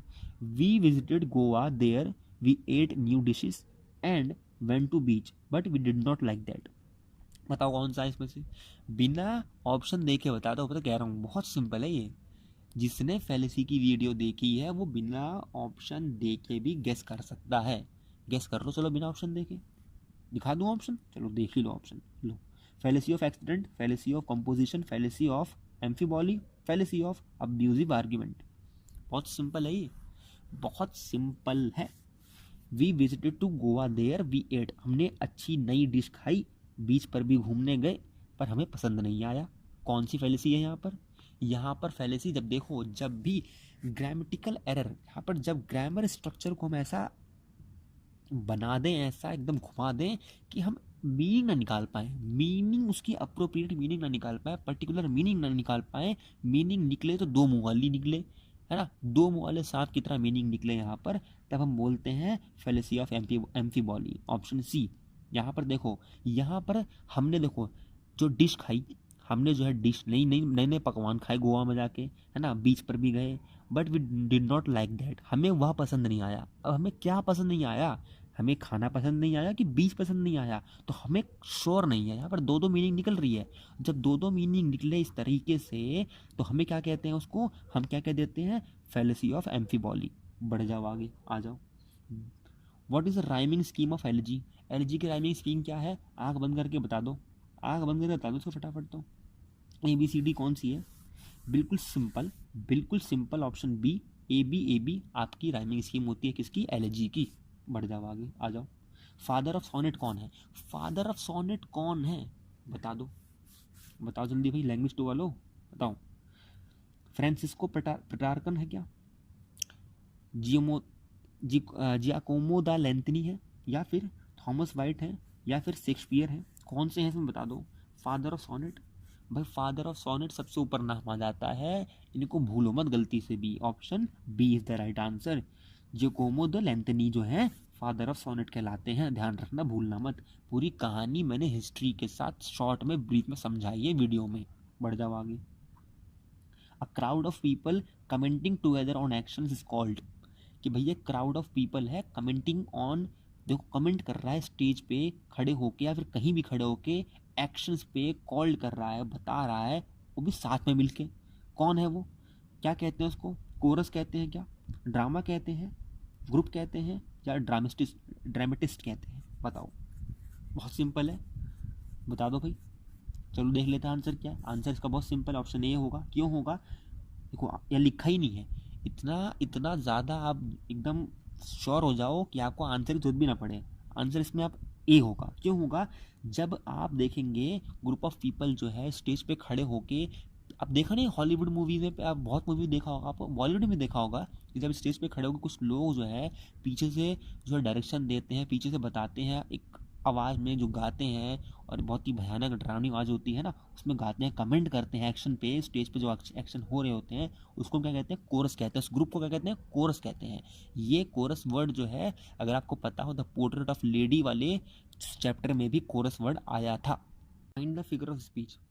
भाई फिगर ऑफ स्पीच फाइंड करनी है आपको, बताओ। आप देखो, the butterfly danced in the garden of innocence smiling and licking the juice of meal. बताओ भाई, यहाँ पर कौन सा करेक्ट है?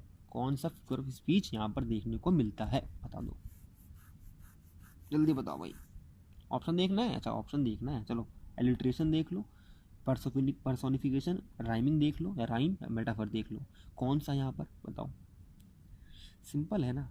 अरे सिंपल ही तो है, खेल खत्म करो ना, ऑप्शन बी। क्यों? पर्सोनिफिकेशन है। ह्यूमन ट्रेट दे दो किसी को, बस किसी भी चीज़ को ह्यूमन ट्रेट, ह्यूमन की विशेषताएं दे दो। स्माइल करना, रोना, गिड़गिड़ाना, डरना, सारा जो ह्यूमन ट्रेट है जो हम लोग करते हैं, इंसान करते हैं, वो किसी भी को दे दो आप ना, पर्सोनिफिकेशन कहलाता है। ठीक है, आ जाओ आगे आ जाओ। चलो देख लो, ऑरेंज पट्टी आ गई, ऑरेंज पट्टी आ गई। लैंग्वेज वन लैंग्वेज टू दोनों रेडी हो जाओ। अब दोनों जन बताओ, दोनों बताओ दो, दोनों लोग, अब लोग कितने भी हों और दोनों जरा बताओ। लैंग्वेज वन लैंग्वेज टू वाले दोनों बताओ। विच of the following is not a front vowel? कौन सा इसमें से फ्रंट वॉवल नहीं है? बता दो, बता दो कौन सा इसमें से फ्रंट वॉवल नहीं है, बता दो। सिंपल है। फ्रंट वॉवल क्या होता है? जब आपकी टंग है बोलते वक्त आगे शिफ्ट करे, that is called front vowel, है ना। जब आपको साउंड प्रोड्यूस करते वक्त आप वॉवल साउंड जो आपके प्रोड्यूस करते वक्त जो आपकी जीभ है वो आगे शिफ्ट कर जाए, तब हम कहते हैं उसको फ्रंट वॉवल। जब जीभ आपकी पीछे आ जाए, पीछे चली जाए, उसको कहते हैं बैक वॉवल। ठीक है, तो फ्रंट वॉवल कौन सा है इसमें से? बहुत सिंपल है, इसमें फ्रंट वॉवल कौन सा होगा? आपका ऑप्शन सी, आपका ऑप्शन सी होगा इसमें फ्रंट वॉवल। बाकी देखेंगे आप बोलते वक्त आपका जो जीभ है, टंग है, वो आपका शिफ्ट करता है आगे की तरफ। बढ़ो आगे आ जाओ। Which word has different and sound? कौन से वर्ड का साउंड जो डिफरेंट है? देखो देखो, बताओ बताओ बताओ, खुद ही प्रोनाउंस करो, खुद ही पढ़ो, बताओ। मैं बोल दूंगा तो आपको आंसर मिल जाएगा। बताओ भाई, फटाफट बताओ। रात बहुत हो चुकी है, फटाफट बता दो अब, है ना, मच्छर भी काट रहे हैं बहुत बहुत बहुत बहुत बहुत बहुत अच्छा आंसर है, बता दो फटाफट। परिश्रम तो हर जगह है भाई, है ना, परिश्रम तो हर जगह है। आप भी करो, हम भी करें, तभी तो मिलता है फल। सीट पक्की है आपकी, टेंशन मत लो, सीट आप लोगों की पक्की है। बताओ आंसर क्या होगा सर? बहुत सिंपल है, और आंसर डी होगा। क्यों होगा? वे, फ्लाई, टाई, माई, वे। देखो आई का साउंड आया, पर यहाँ पर ए का साउंड आया, ए का साउंड है ना, ए का साउंड, तो ऑप्शन डी डिफरेंट साउंड है एंड का। बढ़ो आगे आ जाओ। तो word Apple starts with dash phonetic symbol. Apple जो वर्ड है जो हम बचपन से पढ़ते आ रहे हैं, वो कौन से फोनेटिक सिंबल से स्टार्ट होता है? देख लो, देख लो, बता दो। ये आपको अगर नहीं पता तो देख लो, अब बता दो, बता दो।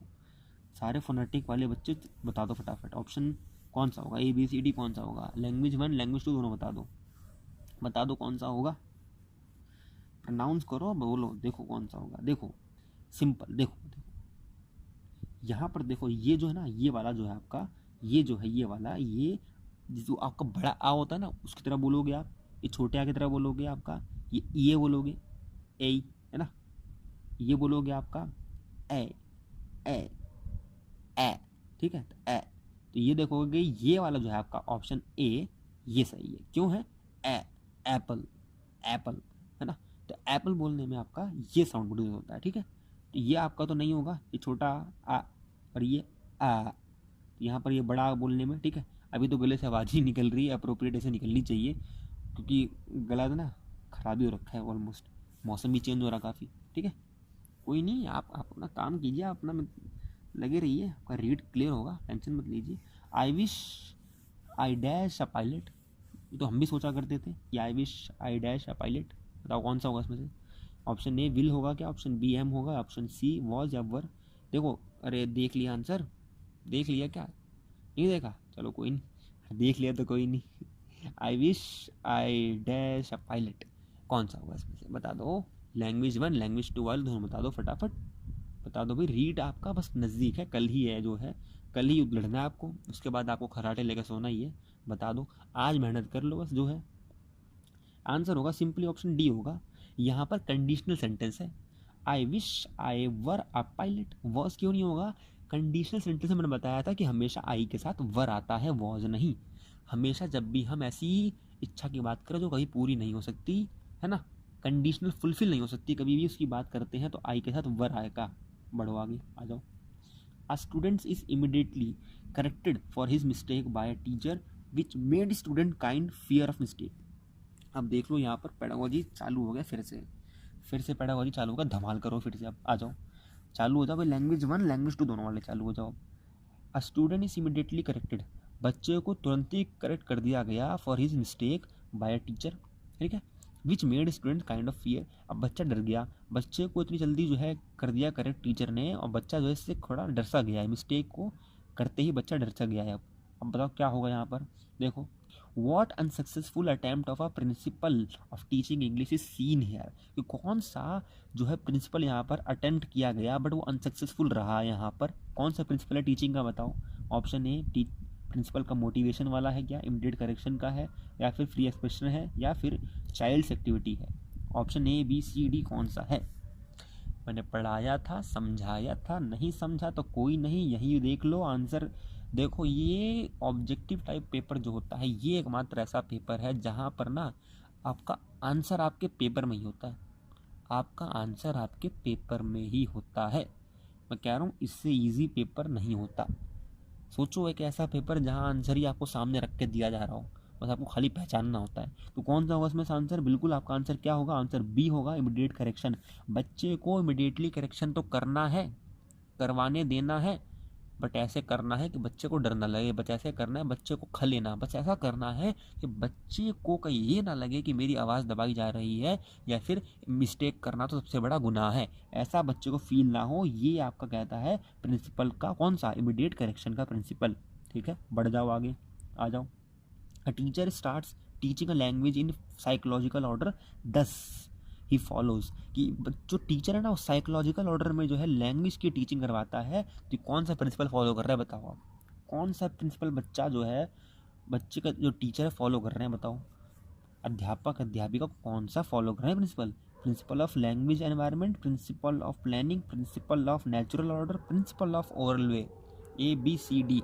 कुत्तों की आवाज़ आ रही होगी, आप आसपास देख लोगे क्योंकि बहुत रात हो रखी है, ठीक है, इसीलिए आ रही है, और हमारे इलाके में तो कुत्ते बहुत हैं, ठीक है, सचमुच के कुत्ते हैं बता रहा हूँ मैं, अगर आपको साउंड आ रहा हो बैकग्राउंड में तो, और उसके लिए तो माफ़ी चाहिए, ठीक है, बट यहाँ पर फोकस कीजिए, वो अपना काम कर रहे हैं, अपना काम कीजिए, चलिए ठीक है, हम अपना काम करते हैं, आइए। ठीक है, तो कौन सा होगा बताइए, साइकोलॉजिकल ऑर्डर फॉलो करता है टीचर लैंग्वेज पढ़ाने के लिए, लैंग्वेज टीच करने के लिए, तो कौन सा वो प्रिंसिपल फॉलो कर रहा है यहाँ पर बताओ। तो option A B C D कौन सा, बहुत सिंपल है, लैंग्वेज एनवायरनमेंट का फॉलो नहीं कर रहा वो, देखो ओरल वे को फॉलो नहीं कर रहा कि बच्चों को ओरली बोलने के लिए बहुत मौका दे रहा है, वो ऐसा कुछ फॉलो कर रहा है, ठीक है। प्लानिंग करने के लिए ऐसा कुछ हो रहा है यहाँ पर, प्रिंसिपल ऑफ प्लानिंग की प्लान कर रहा हो ऐसा कुछ। साइकोलॉजिकल जहाँ आ जाए, साइकोलॉजिकल ऑर्डर जहाँ आ जाए, मतलब होता है LSRW से, तो नेचुरल ऑर्डर की बात करता है कि हम नेचुरल ऑर्डर में पढ़ाएं, इंटीग्रेशन में पढ़ाएं, that is called psychological order. तो option C is the right answer. बढ़ जाओ आगे, आ जाओ।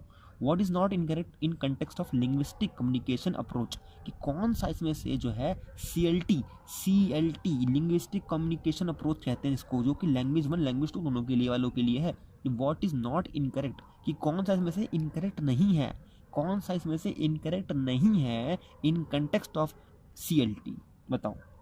Little emphasis on memorization, no contextual language learning, only use of target language, judicial use of mother tongue, इसमें से कौन सी बात है जो कि इनकरेक्ट नहीं है, इनकरेक्ट नहीं है इन कंटेक्स्ट ऑफ CLT। हम क्या लिटिल एम्फेसाइज करते हैं मेमोराइजेशन पे, बिल्कुल नहीं करते हम तो CLT में। कंटेक्चुअल लैंग्वेज करते हैं जो बिल्कुल नहीं होती, बिल्कुल करते हैं, ऐसा तो बिल्कुल है कि नहीं करते हम, ठीक है, ऑप्शन बी भी गलत हो जाएगा। Only use of target language, बिल्कुल ऐसा नहीं है, हम हल्का जो है मदर टंग यूज़ कर लेते हैं उसमें। तो ऑप्शन डी ज्यूडिशली यूज़ करते हैं मदर टंग का, बहुत ही सहजता से विवेकपूर्ण तरीके से हम जो है यूज़ करते हैं। देखो बैटरी भी उतरने वाली फ़ोन की, फटाफट काम करेंगे, फटाफट एकदम, है ना, और तेज़ करेंगे। आपको भी लेट हो रहा होगा ना कल के लिए, कोई नहीं, हम करेंगे, फटाफट करेंगे। आंसर देखते रहिए आप, क्वेश्चन देखो, धमाकेदार क्वेश्चन है सारे।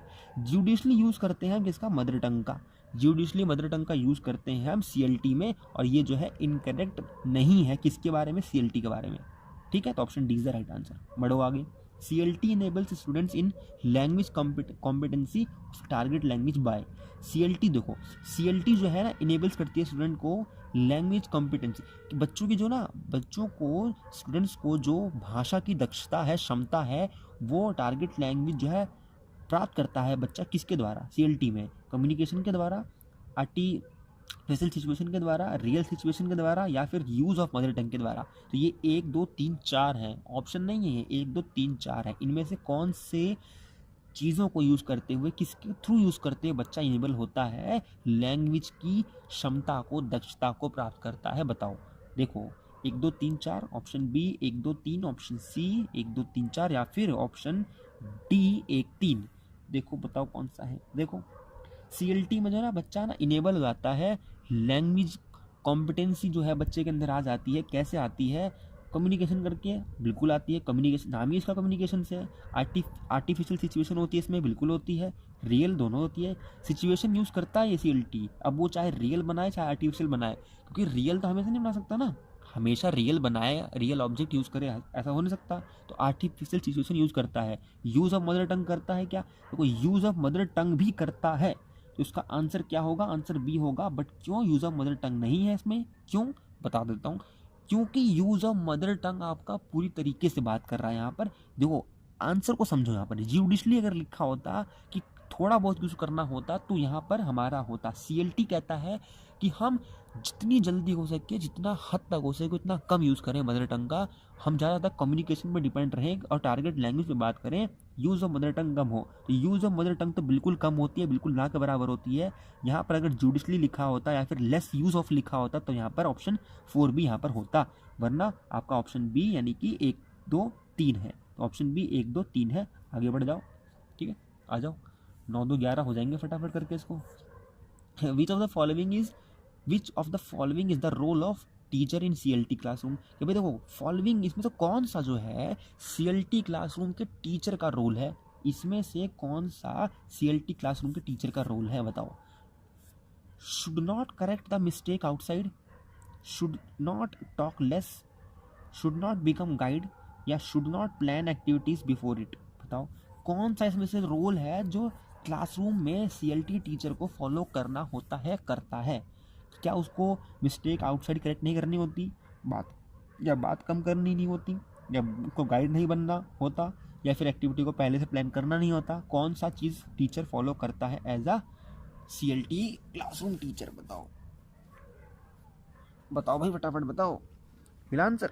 नहीं मिला? चलो बता देता हूँ। आंसर होगा ऑप्शन ए कि should not correct the mistake outside. CLT classroom teacher को कहा जाता है कि आप जो है क्लासरूम लर्निंग तक, जब आप एक्टिविटी करवा रहे हो ताकि तभी तक आप जो है मिस्टेक को करेक्ट करवाएं, आउटसाइड बच्चे की मिस्टेक को करेक्ट नहीं करवाएं, ये कहा जाता है। इसका एक साइकोलॉजिकल इफेक्ट बच्चे पर पड़ता है। Aim of communication language teaching is not. Aim of CLT का क्या एम नहीं है? बताओ। Acceptable language, use of language, language competence, या फिर नोइंग ऑफ लैंग्वेज? बहुत सिंपल आंसर है कि भाई लैंग्वेज, देखो CLT का कभी एम नहीं होता कि खाली आप लैंग्वेज को जानो, तो ऑप्शन डी यहाँ पर आंसर होगा सही।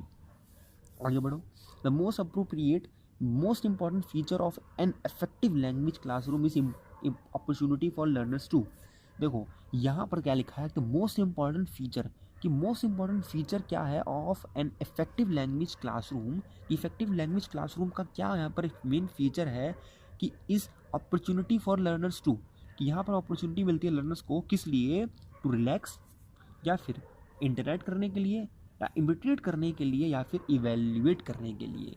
ABCD कौन सा इसमें से राइट होगा? बहुत सिंपल है, बहुत इजी है कि बहुत इफेक्टिव। देखो इफेक्टिव लैंग्वेज जहाँ पर क्लासरूम होती है ना, वहाँ बच्चे को अपॉर्चुनिटी मिलती है कि बच्चे क्या कर पाएँ, इंटरेक्शन कर पाएँ, इंटरेक्ट कर पाएँ। Option B is the right answer. आगे बढ़ो। देखो कुत्ते तो ये कभी नहीं भौंक रहे, बहुत भौंकते जा रहे हैं, लग रहा है चोर आ गया है ना? एरिया में चोर की तादाद बढ़ती जा रही है। What are cause of failing standards of English teachers in India? India में स्टैंडर्ड जो है टीचरों का घटता जा रहा है, उसका रीज़न क्या है, कॉज क्या है? बता दो फटाफट बता दो क्या है? पुअर एकेडमिक क्वालिफिकेशन है, ओवरलोडेड ऑफ वर्क है, या सब standard quality of teacher education है, या फिर option D all of the above? जाहिर सी बात है, सिंपल सी बात है, तीनों चीज़ मैच कर रही है। पुअर एकेडमिक क्वालिफिकेशन भी होती है, ओवरलोड भी बहुत होता है टीचरों पे, है ना? क्वालिटी का एजुकेशन, टीचरों की जो एजुकेशन होती है ना उसको करवाई जाती है वो भी क्वालिटी नहीं है, सब स्टैंडर्ड होती है वो भी, है ना? तो all of the above is the answer, option D. बढ़ो आगे। Students gets low marks due to. बच्चों को लो मार्क्स मिलता है किस कारण से? बता दो आप। डिसऑर्डर के कारण, लैप्स के कारण, एरर के कारण, या मिस्टेक के कारण? बताओ क्यों मिलता है?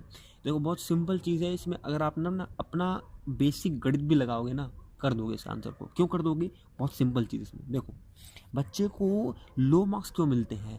अगर बच्चा बिल्कुल चैप्टर कभी पढ़ के नहीं आता इसलिए लो मार्क्स मिलते हैं बच्चे को, कि बच्चा जो मार्क्स लाता है तुक्के मार के लाता है, बाकी सब जो है बच्चे ने पढ़ा नहीं होता कुछ, ऐसा अगर है तो वो आएगा एरर में। किस में आएगा? एरर में। तो ऑप्शन सी में आएगा। तो ऐसा तो होता नहीं है, ठीक है, बच्चा पढ़ के जाता है, बच्चा पढ़ के जाता है, बट वो स्लिप ऑफ माइंड होता है। स्लिप ऑफ माइंड मतलब कि दिमाग से उसको स्लिप हो जाता है।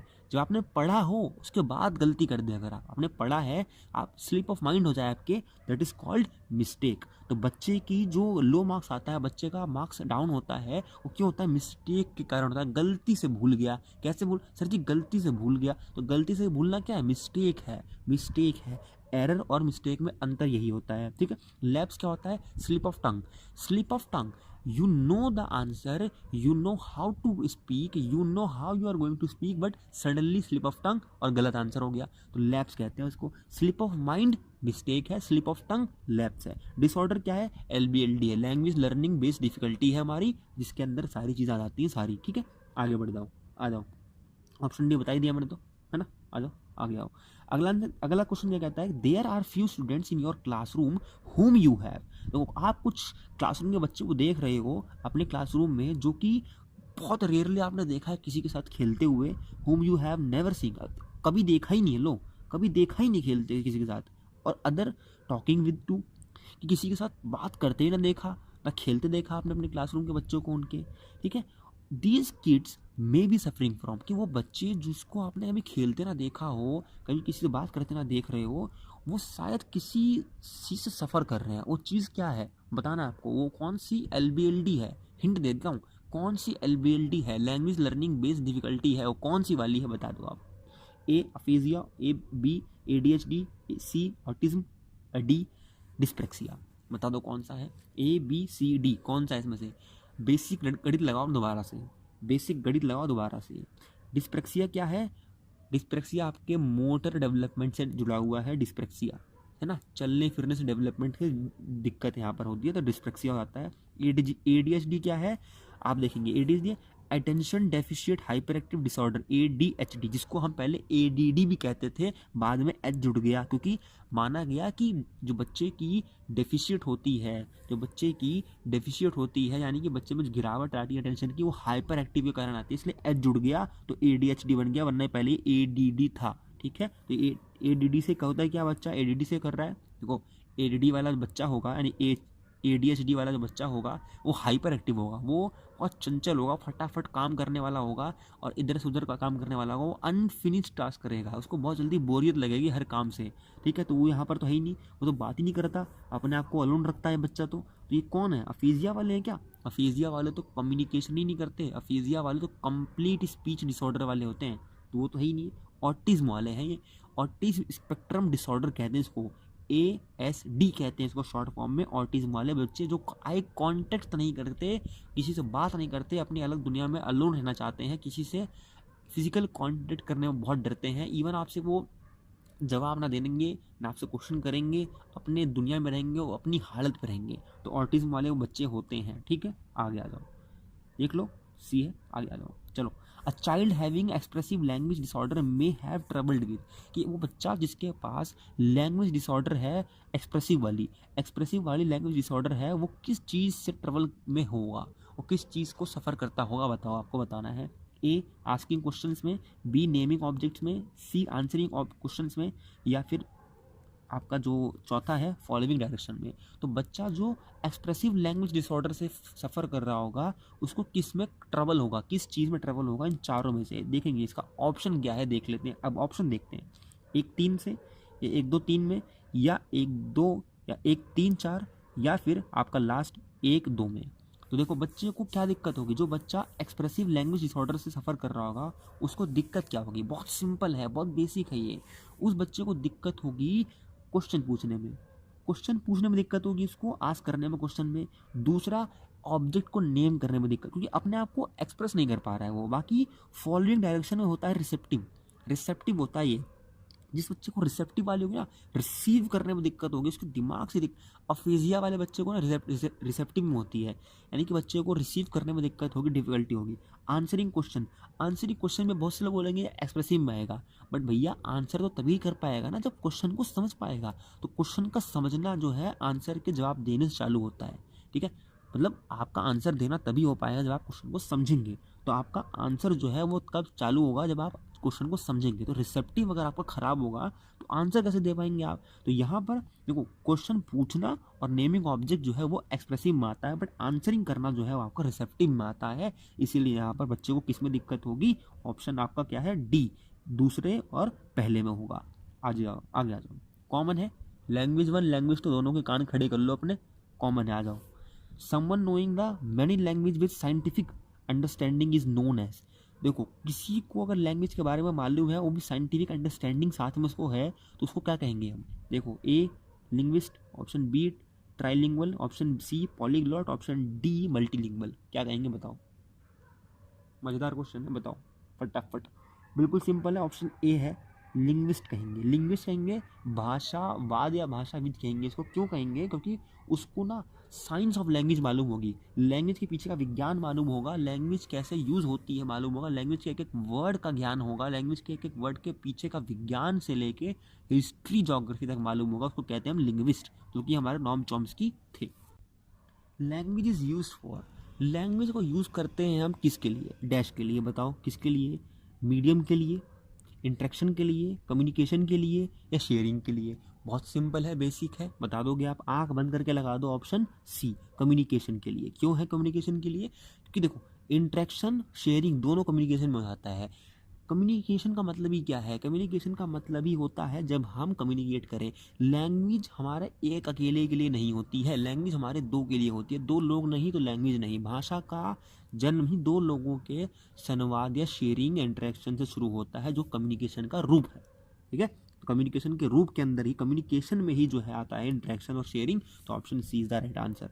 आगे आ जाओ, आगे आ जाओ फटाफट। मोनोलिंगुअल क्या है, कौन है, speaks one language but can not read and write, या फिर speaks one only a language with disorder, speaks no language, या फिर स्पीक्स वन लैंग्वेज। मोनोलिंगुअल कौन होता है, बहुत सिंपल है, मोनोलिंगुअल होता है जो कि एक लैंग्वेज बोलता है। Option D is the right answer. आगे आ जाओ, दोनों के लिए है, लैंग्वेज 1 लैंग्वेज 2 दोनों के लिए है। Language style and ability to write correctly can be best evaluated by, language style and ability to write correctly can be best evaluated by, कि भाई आपको इवेल्युएट करना है कि बच्चे का स्टाइल क्या है, एबिलिटी क्या है, राइट करने के करेक्टली कैसे करोगे बताओ। Option A essay type question से, option B objective type question से, या फिर option C very short answer type से, या फिर option D all of the above, कि सभी से आप कर सकते हो।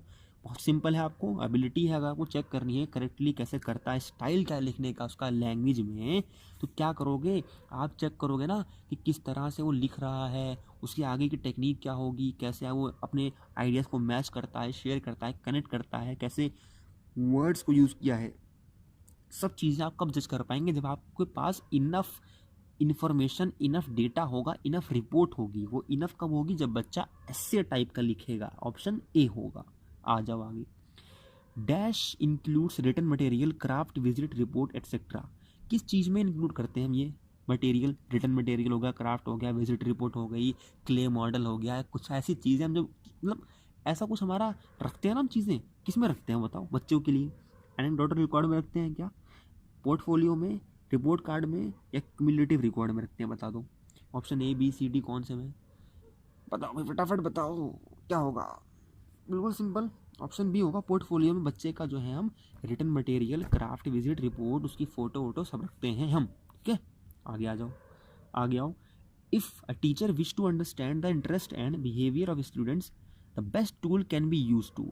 अब बच्चे के इंटरेस्ट को समझना है, टीचर को अंडरस्टैंड करना है कि बच्चे का इंटरेस्ट क्या है, बच्चे के बिहेवियर को समझना है, तो जो बेस्ट टूल है वो कौन सा यूज़ करेगा टीचर, चेकलिस्ट, इंटरव्यू, ऑब्जर्व, और या फिर एक्टिविटी, क्या करेगा बताओ, कौन सा बेस्ट जो है टूल यूज़ करेगा। यहाँ बेस्ट टूल यूज़ कर सकता है अगर वो टीचर, तो वो क्या होगा, ऑब्जर्व होगा, ऑब्जर्वेशन होगा। तो क्यों होगा, देखो ऑब्जर्वेशन में बच्चे का एक्चुअल रियल बिना आर्टिफिशियल मिलावटी का उसको जो है बिहेवियर देखने को मिलेगा, इंटरेस्ट जानने को मिलेगा। इंटरव्यू में केवल इंटरेस्ट जानने को मिल सकता है, वो भी आर्टिफिशियल। देखो, हो सकता है कि बच्चे को शर्म आ रही हो, बच्चे को बताने में दिक्कत हो, इसलिए वो झूठ बोल जाए इंटरव्यू में, ऐसा कुछ हो सकता है। बट ऑब्जर्वेशन में जब बच्चे की ऑब्जर्वेशन छुप के टीचर करेगा, यानी रियल तरीके से करेगा, दूर खड़े होकर करेगा, इनडायरेक्टली करेगा, है ना, बिना बताए करेगा, अनप्रिपेयर्ड वाली ऑब्जर्वेशन करेगा, तो हम उसको क्या कहेंगे? उसका इंटरेस्ट जानने के लिए, उसका बिहेवियर जानने के लिए बेस्ट टूल है वो। Option C is the right answer. आगे आओ फटाफट। होला इफेक्ट। होला इफेक्ट क्या है? होला इफेक्ट मैंने समझाया था, पढ़ाया था मेथड्स में। देखो, होला इफेक्ट क्या कहता है, क्या कहता है? Effect of rating scale on child, effect of rating scale on both, effect of teachers in child's rating value, effect of teacher while making rating scale. कौन सा? A B C D. होला effect का मतलब ही होता है जब, होला effect का मतलब ही है जब टीचर का इफेक्ट पड़ जाए रेटिंग स्केल पे, रेटिंग वैल्यू पे, टीचर की ऑब्जेक्टिविटी, टीचर की सब्जेक्टिविटी पड़ जाए अगर, कि टीचर का, अरे ये तो मेरा बच्चा है, ये बहुत अच्छा बोलता है, मेरे से बात करता है, मेरे लिए पानी भर के लाता है, मेरे लिए लंच धो के लाता है, चलो ठीक है इसको 4 की जगह 5 दे देता हूँ। तो रेटिंग स्केल में जब टीचर अपने तरफ से इफेक्ट डाल दे, रेटिंग वैल्यू बढ़ा दे, कम कर दे, दैट इज कॉल्ड होला इफेक्ट। आ जाओ आगे, देख लो ऑप्शन सी। आ जाओ आगे। While one is, while which one is not a strategy, strategy of remedial teaching. कौन सा इसमें सिर्फ स्ट्रेटजी नहीं है रेमेडियल टीचिंग का? बता दो। प्रोग्राम्ड लर्निंग, ऑटन गिलिगम, option C teaching whole chapter, option D peer group program. इसमें से कौन सा जो है रेमेडियल टीचिंग की स्ट्रेटजी नहीं है? बहुत से लोग बोल रहे होंगे ये नहीं है, वो नहीं है, कौन सी नहीं है, बता दो, लॉक कर दो। बिल्कुल बिल्कुल लॉक कर दो। कर दिया, चलो आंसर देख लेते हैं। बहुत सिंपल है आंसर में से ऑप्शन सी।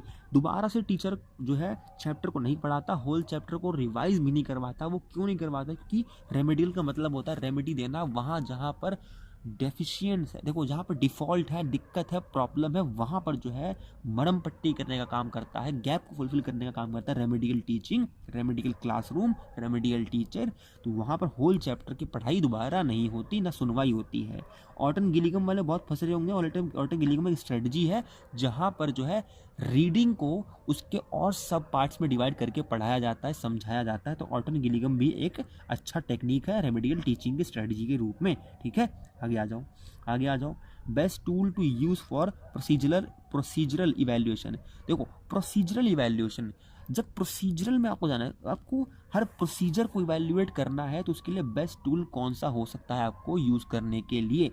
ठीक है, बताओ। ऑप्शन ए क्वेश्चनायर हो सकता है, ऑप्शन बी चेकलिस्ट हो सकता है, option C descriptive rating scale हो सकता है, ऑप्शन डी रूब्रिक्स हो सकता है।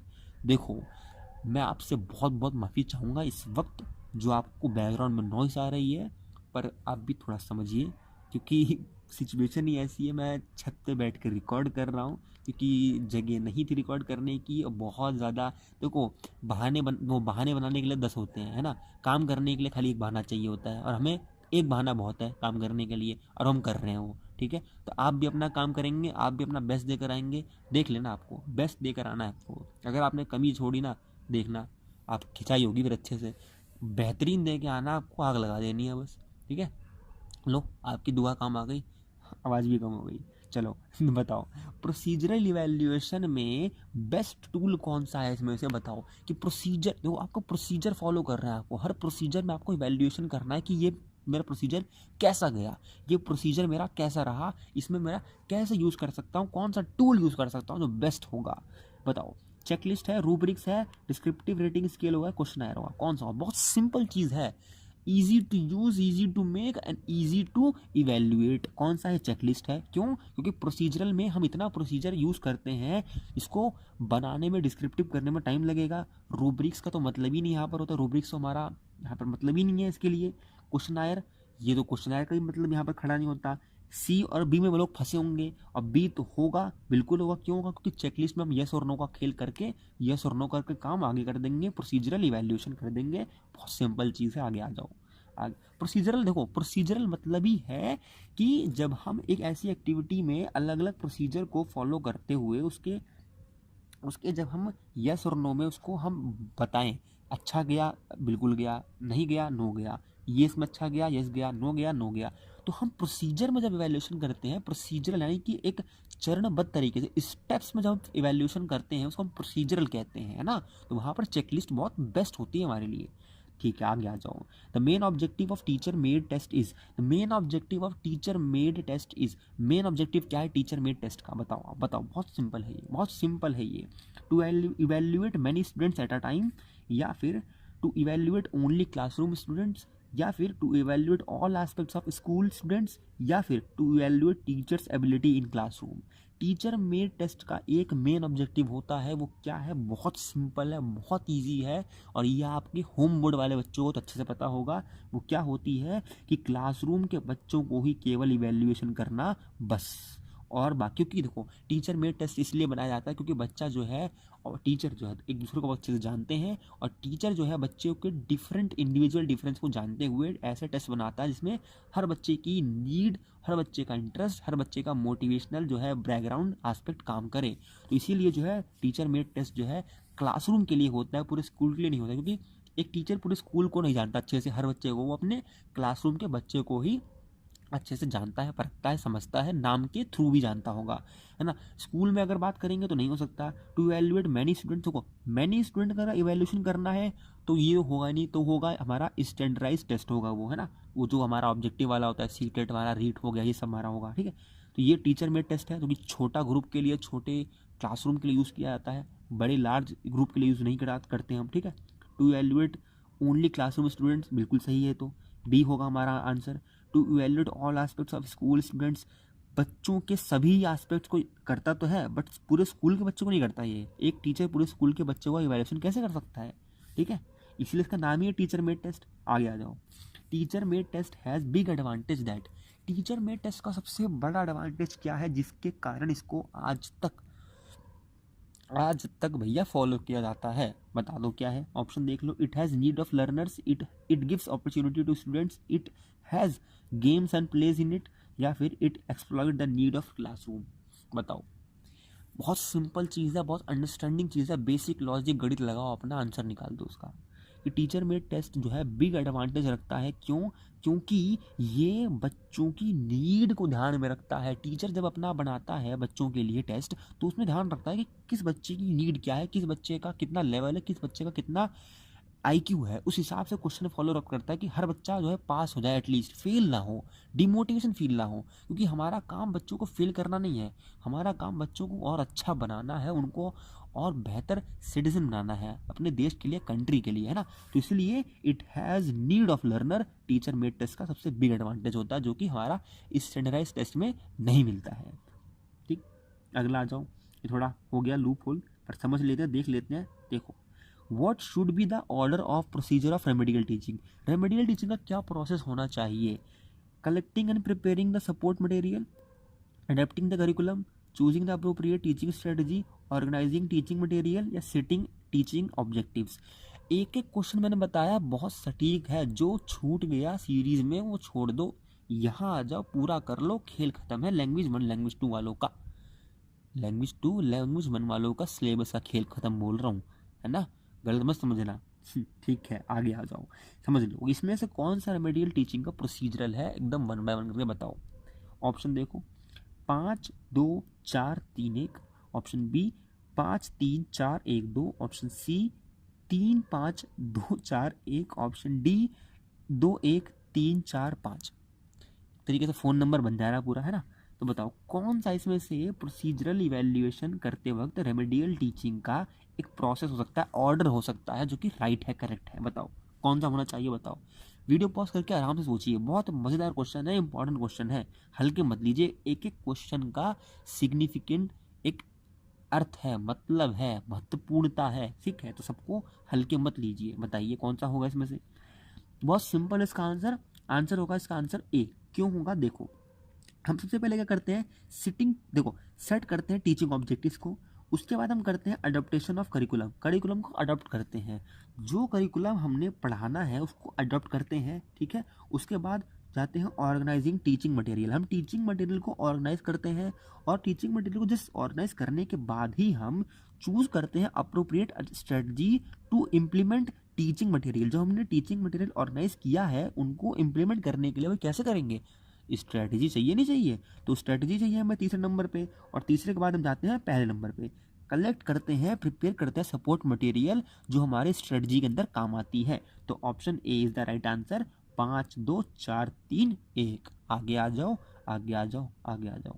Remedial teacher should observe the following when dealing with the behaviour of problem of the people. देखो, जब बच्चा है ना, बच्चे का बिहेवियर प्रॉब्लम से कोई अगर इशू है, फॉलो कर रहा है, डील कर रहा है टीचर, तो रेमेडियल टीचर को जो है क्या चीज़ ऑब्जर्व करना चाहिए इनमें से, है ना? बच्चे का बिहेवियर प्रॉब्लम है अगर, तो रेमेडियल टीचर को कौन सा चीज़ फॉलो करना चाहिए इन गिवन ऑप्शन बताओ।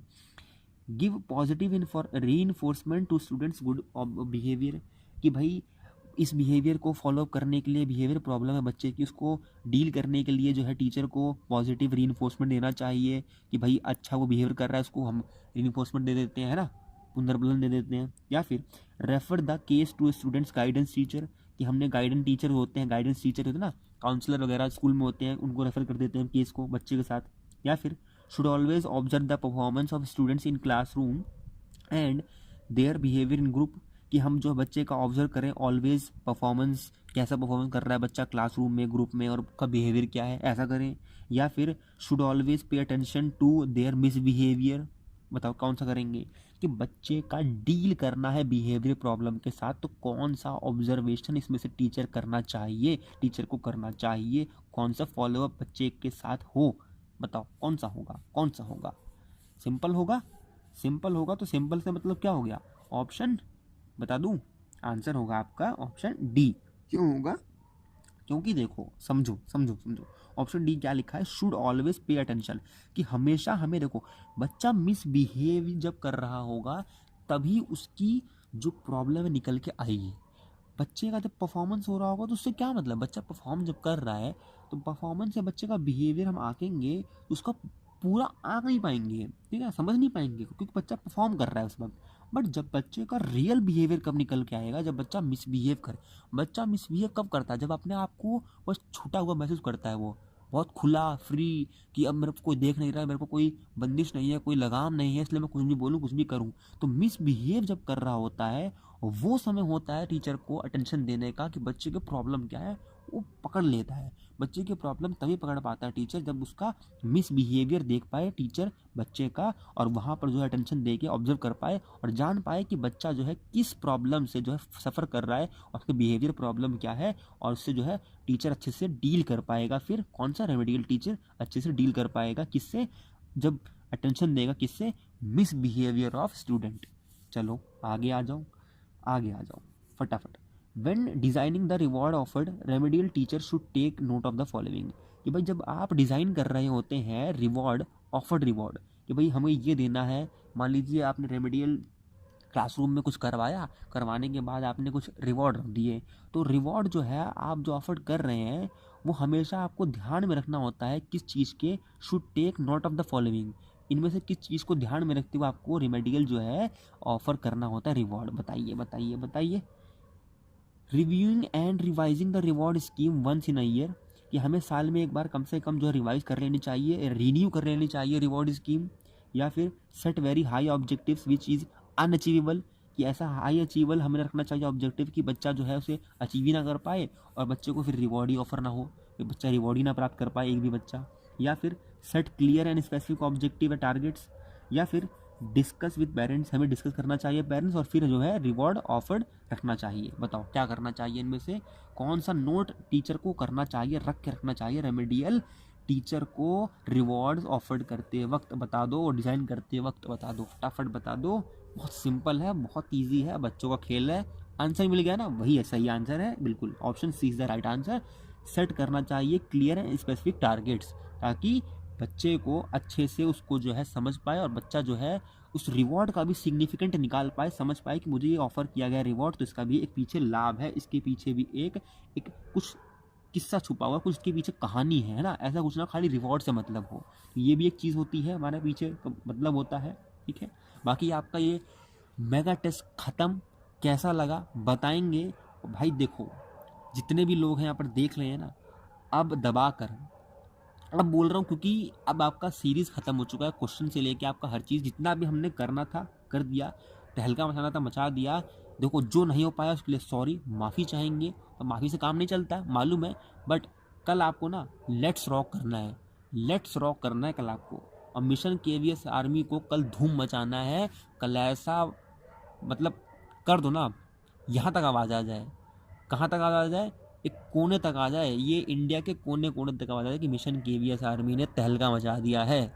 भाई ऐसा फोड़ के आ जाओ एग्ज़ाम की इंग्लिश और ईवीएस, इंग्लिश और ईवीएस दोनों में आपके ना किसी के मार्क्स गिरे ही ना। ऐसे मार्क्स लेके आओ कि भाई बोलें कि हम मिशन केवीएस आर्मी से हैं, ऐसे मार्क्स लेके आने हैं और ऐसा तहलका मचाना है। और सब्सक्राइब लाइक तो आपने इच्छा से कर देना। बस आपको ये सीरीज़, आपको ये जितनी भी जर्नी थी आपको पसंद आई हो अब तक तो आप बिल्कुल करना, नहीं आई हो तो डिसलाइक मार के जाना बेशक। आपको पसंद आया तो करना, नहीं हो तो नहीं करना। बाकी आपके एग्ज़ाम के लिए ऑल द बेस्ट। कल आपका एग्ज़ाम है, तोड़ दो, फोड़ दो, मरोड़ दो, जो भी करना है कर दो, पर इंग्लिश और ईवीएस में तहलका मचा दो। दुनिया इधर से उधर हो जाए पर आपको इंग्लिश और ईवीएस में तो अपना जो है जड़ पकड़ करके एकदम धोबी पछाड़ देना है बस, कुछ छोड़ना नहीं है, कुछ छोड़ना नहीं है, पहले बता रहा हूँ।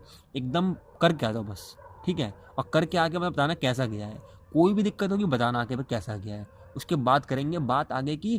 चलिए मिलते हैं, आपके लिए ऑल द बेस्ट, आपके लिए बहुत बहुत बहुत बधाई हो, क्योंकि मुझे पता है आपकी इंग्लिश और ईवीएस अच्छा ही जाएगा, क्योंकि ये पूरी भगवान से दुआ है। और आप जो है अपना बेस्ट देकर आएँ। मिलेंगे हम नेक्स्ट प्रिपरेशन में, नेक्स्ट सीरीज में। तब तक ले देखते रहिए मिशन केवीएस। Good bye.